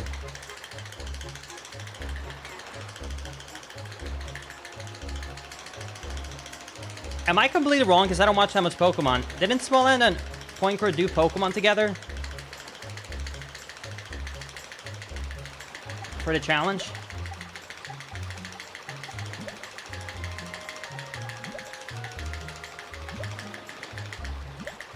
Oh man, I just dropped it right at the end.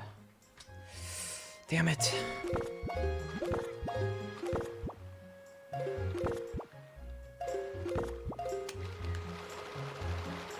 That's unfortunate. Let's do it again.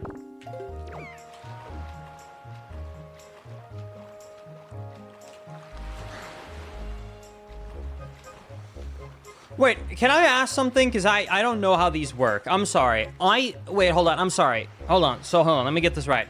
Nuzlocke is the crazy hard challenge where you get a random thing, they do the random Pokemon, and then you try and make it to the end of the game, and if a Pokemon dies, it's permanently dead, and you can't revive it, you have to leave it. So that would be like the hard one, right? That's Kaizo Ironmon, okay. So, wait, well, hold on. I thought Nuzlocke was the rule that you can't keep it. Wait, so are you telling that people are doing Kaizo Nuzlocke? Wait, I'm confused. Wait, what? Wait, what is this name? Wait. What?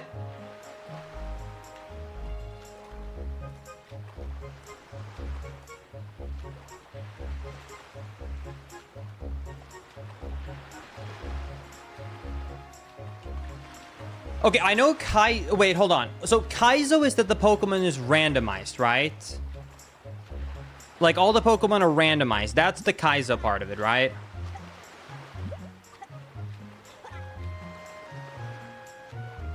Kaizo is random. Okay, so Kaizo is just random, and it's a mod that makes everything random. And then is the Ironmon that you can only use one Pokemon. So it's like a self-reflective rule.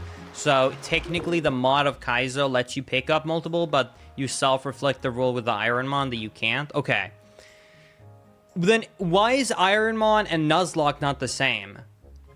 Is the difference that Nuzlocke is still you can only get one Pokemon and not revive it, but you can get more than one, so you can get a full party, while Ironmon is only one throughout the whole game?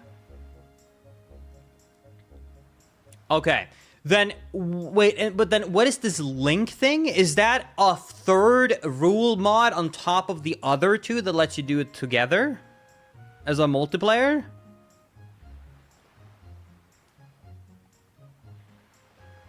Soul Link. Okay. So if you wanted to do the challenge together, it would be called a Soul Link Kaizo Ironmon.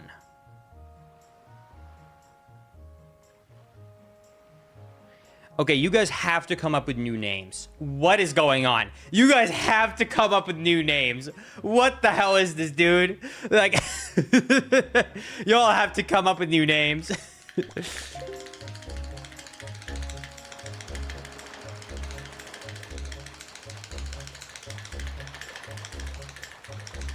Wait, then I'm sorry, but wait. But then why, okay, so whenever I've joined Point Crow's stream and he's been doing stuff, why does Point Crow have like 1,000 long documents with like 1,000 different notes? Wouldn't the notes be different for every single Ironmon?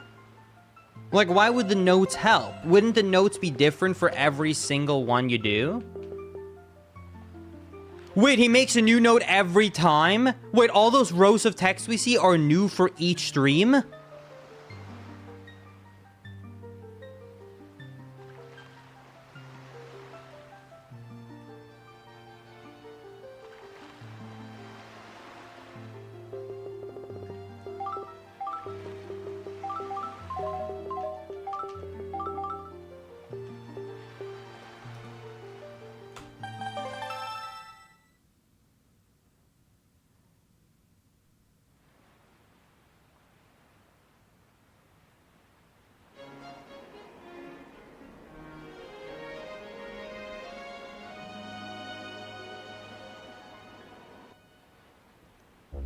Are you guys okay? Like, seriously? Oh, shit. Here we Are go you guys again. okay? Is everything okay?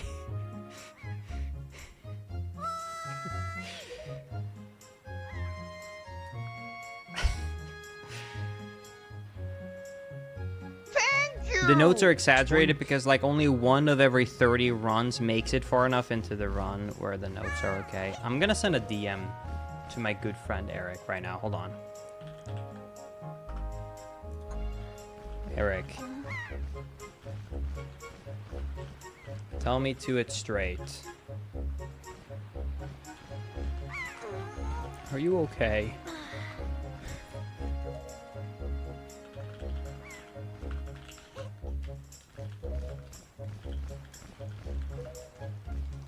I just found out what Ironmon actually meant. Boy, was I wrong.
Wait a second.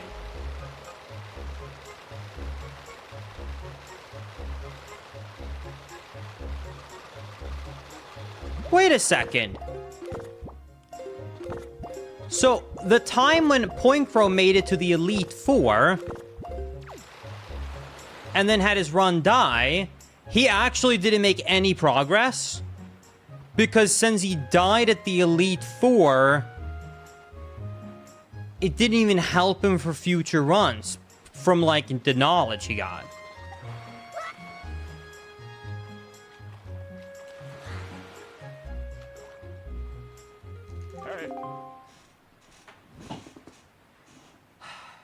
Dude.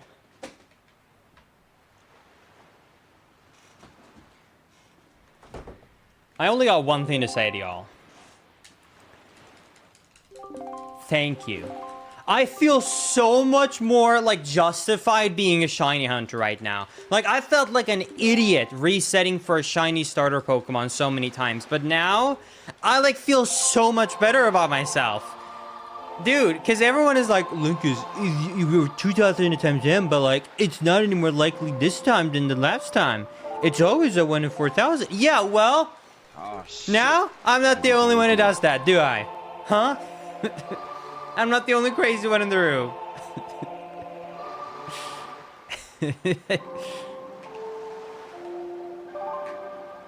How many resets did it take? So I bought Pokemon Omega Ruby, and I was actually going to stream myself playing through Pokemon Omega Ruby for the first time. But I wanted to start the game with a shiny Trico. But instead of, like, actually, I don't think I've ever said this on stream. This has actually been a secret up until now. But I didn't want to announce that I was going to do this playthrough. So instead, what I decided to do was I was going to get the shiny starter Pokemon offline, and then I was going to go live and be like, hey guys, I'm going to do a playthrough. By the way, I'm 5 minutes in because I've been shiny hunting for the shiny Pokemon, starter Pokemon offline. I bought the game over a year ago, and about 2 to 3 times a week, I literally sit down while watching television and just do it on the background while I'm watching TV, and I still haven't gotten it. I've been going for over a year for like an hour here and there, and I'm still at it. So, I don't have an attempt counter like when I did it on stream for Mudkip, or for Piplup, sorry, but I'm pretty high up, I'll tell you that much.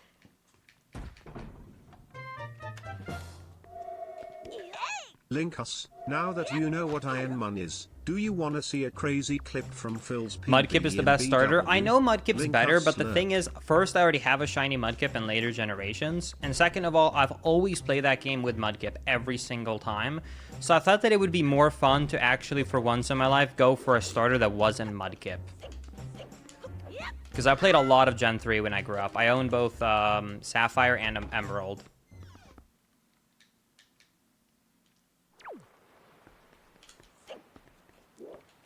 Also, my arm is starting to get kind of tired, and I don't want to over-push myself, so this will definitely be my last run. I've not been having the best luck today with the manual super soon, so I've been doing more than I intended to, so we'll see how this run goes. I would actually agree with that statement. I think that as far as generations go, Gen 3 starters were kind of Giga Chad. Most people just give the love to Mudkip, but I think now when you mention it, I would not say that any of the starters are bad in Gen 3. Usually, a generation, why there's a favorite is because 1 or 2 of them kind of suck. But Gen 3, I think all starters are sick. Blaziken is awesome as well.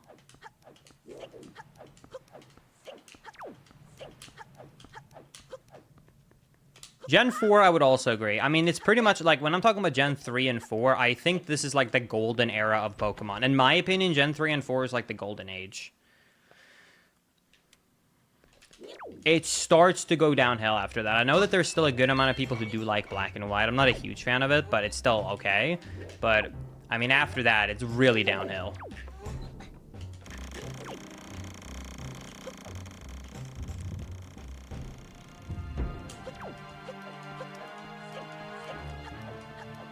I would still say that 2 and 3 is golden age. Here's the thing, okay? Not to make people mad, but I'm gonna be straight with y'all. I think that people kind of mix up when they talk about gens and they talk about Pokemon, because I've gone back and played through them not that long ago, and I'm going to tell you something. I love Pokemon Heart Gold and Soul Silver, which would make me say that I like Gen 2 Pokemon, but Gen 2 is a game. I think people have forgotten how janky Gen 1 and 2 truly is. Like, I think when a lot of people say they like Gen 2, it's because they think about Heart Gold and Soul Silver.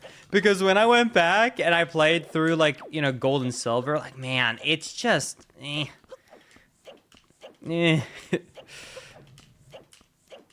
Because Heart Gold and Soul Silver is, like, Gen 4 in terms of engine. It's just, like, playing, like, the Pokemon in the world from the second generation of Pokemon games, of course. So, like...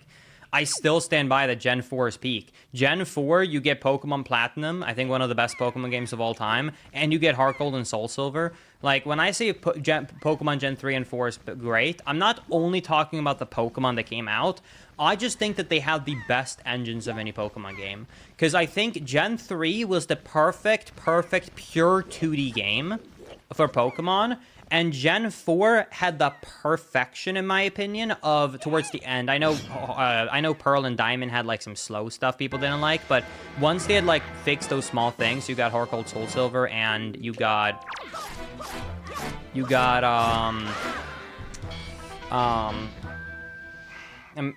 Platinum.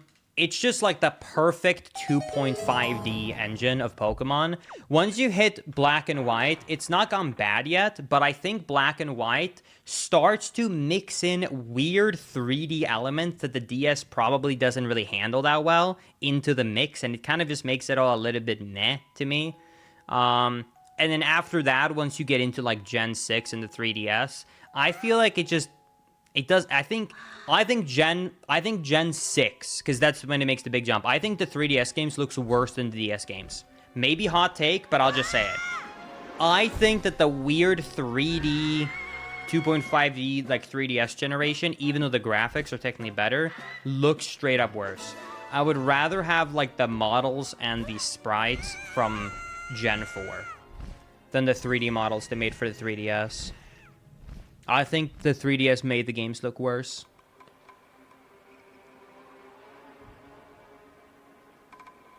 And if they want some like more 3D depth perspective effects, like then go as far as Black and White did, because that had like a hybrid in between them, and I thought it was okay.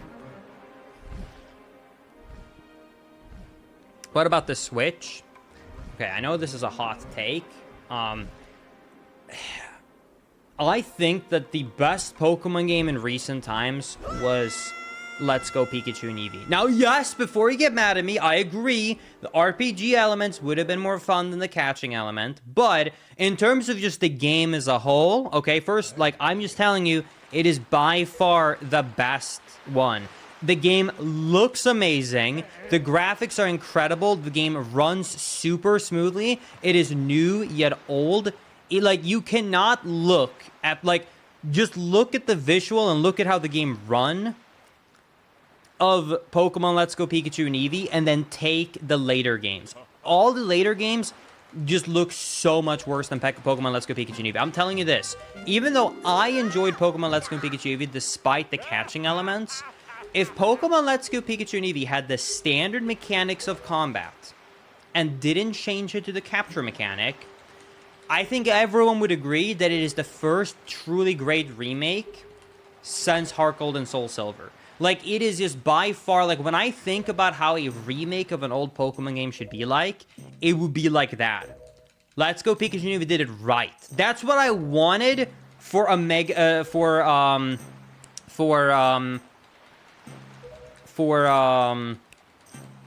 Pearl and Diamond remakes. The Pearl and Diamond remakes, I wanted it to be in the engine of Let's Go Pikachu and Eevee, but with RPG elements. That would have been the dream. It would have been the dream. Unfortunately, I guess Game Freak got so mad that the other developers made a better game than they did, so they said, hell no, you ain't making another remake for us. We're gonna go back and make them ourselves, and we're gonna make them shitty. I guess that's what they said. I don't know. I don't know behind the scenes talk. I'm just saying, I don't know why they didn't let the other devs continue to make games after Let's Go Pikachu and Eevee. It was amazing.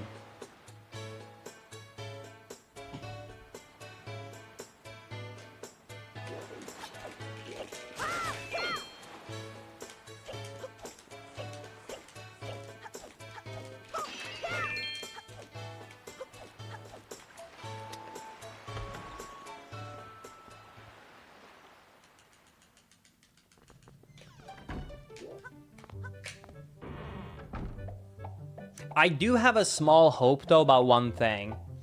The thing that gives me a slight hope is the next generation of Nintendo consoles. Because I don't think that... I actually don't believe that the Pokemon Company is necessarily incapable of making a good game. I think the problem, if I had to guess, was this, and let me cook before you get mad. I think the problem is that they're just not as willing to optimize games as Nintendo is. If you look at other ports of big games on the Switch, they run and look like shit. The only exceptions are first-party Nintendo games because they're willing to spend an extra year to optimize the game to actually still look and run well on the Switch hardware because it's so underpowered. So my small hope is that since clearly Game Freak is now willing to do that, I'm hoping that with the Switch 2 coming out, so the hardware is actually up to date, we will get decent performing and looking Pokemon games. Because I don't think the problem is that they're not willing to make a good looking game. I think it's that they're not willing to spend the development money to optimize it, to make it work well on underperforming hardware. So by making better hardware, they could make the game run and look better. Oh, God damn it. Without having to spend all of that development money on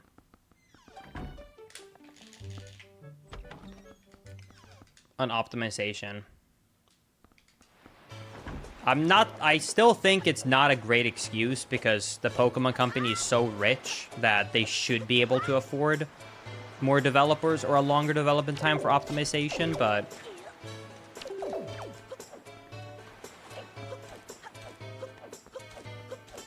I think and I really truly hope that we're gonna get some sick games for the next hardware for Pokemon. I truly need it.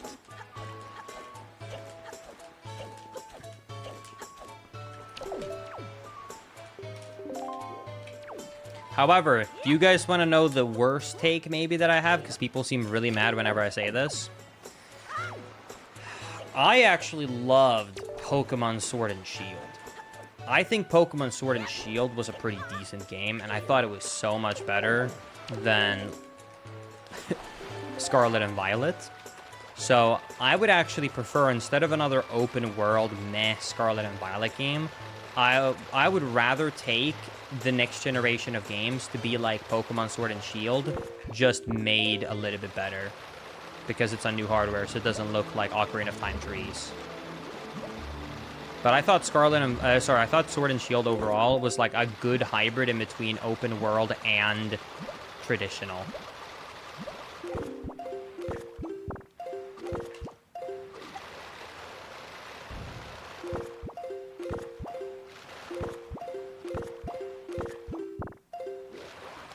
Awesome. I can't get a good run, dude. I keep getting screwed over by things I can't control. A random sploosh. Cool. This run might be dead.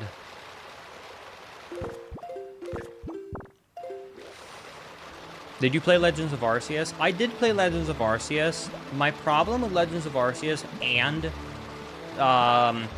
Scarlet and Violet, and this is something I don't think people talk about enough, is that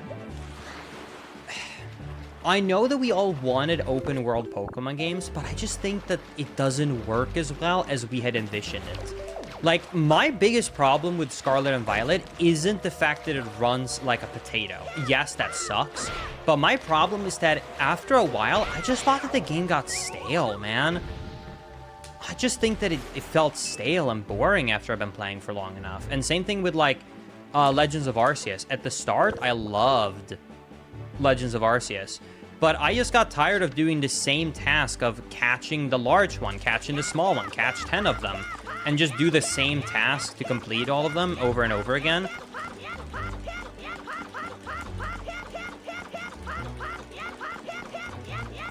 There's maybe a different open world approach they could take.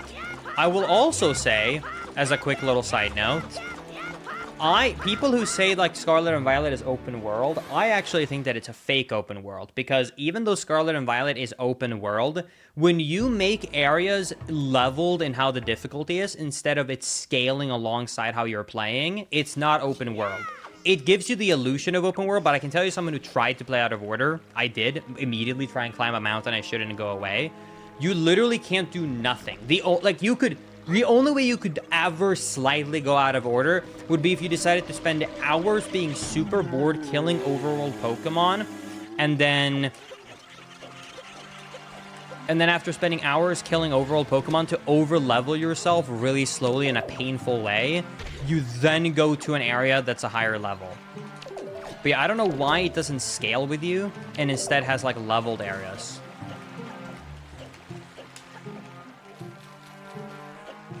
I obviously understand that Legends of Arceus, the reason that game looked and performed so much better than Scarlet and Violet is because they had a loading zone in between each area. But I will tell you this as well. I think a loading zone in between areas is better if you're gonna go for open world and the hardware can't handle open world than doing what they did for Scarlet and Violet. Scarlet and Violet is just... ugh. Like, don't do open world if it's gonna run so bad. I don't know what they were thinking. 2, 3, 4, 5, 6.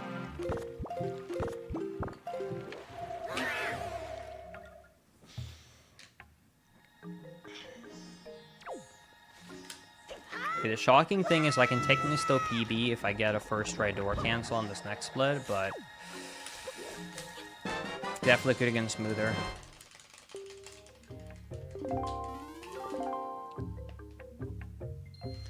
I really hope that the next Pokemon game either only comes out on the next hardware or is a dual launch. I don't want it on the Switch, dude.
You don't think that saying that Pokemon Sword and Shield is a good game is a hot take is crazy to me.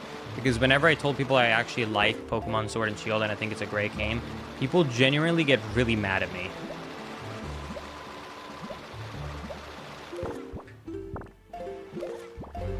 I'm gonna drown.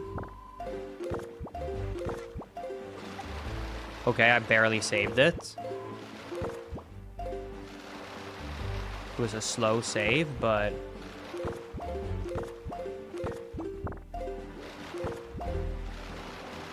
at least it worked.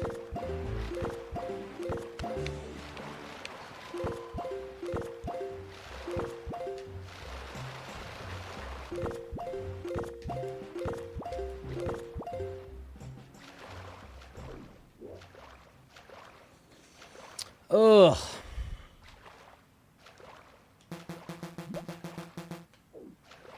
No! I accidentally hit the loading zone. Alright, Ron's dead. I didn't realize it extended that far out into the side of the door. I'd never come from that direction. I had more speed than usual because I had to go for the air refill there. In a weird way. Cool. Well, at least I learned something new. That's unfortunate. Alright, well, everyone who came from the Point Crow raid, I am sorry that we will not be getting a world record today. My arm, if you saw that first trick, my arm is very, very tired and a little bit sore, and I know it's going to turn into pain if I do that more. It's such a physical trick, and I do not want a hand pain. I have in the past had enough hand pain for a lifetime. But anyways, let's do a double raid. Let's raid someone else. Make it a little train. But thank you guys so much for watching nonetheless, and for anyone who actually did go for the nomination of Speedrunner of the Year, I really do appreciate it. I really do appreciate it. Thank you guys so much for the support. Hopefully we can get a nomination. I don't know if we could win, but at least getting a nomination and being able to go would be sick. Having speedrun for so long. And yeah. I would take... Me and Maisie could go to LA together. It'd be a fun time. But anyways, thank you guys so much for watching nonetheless. I really appreciate it. And yeah. Let's see who to raid. Who to raid?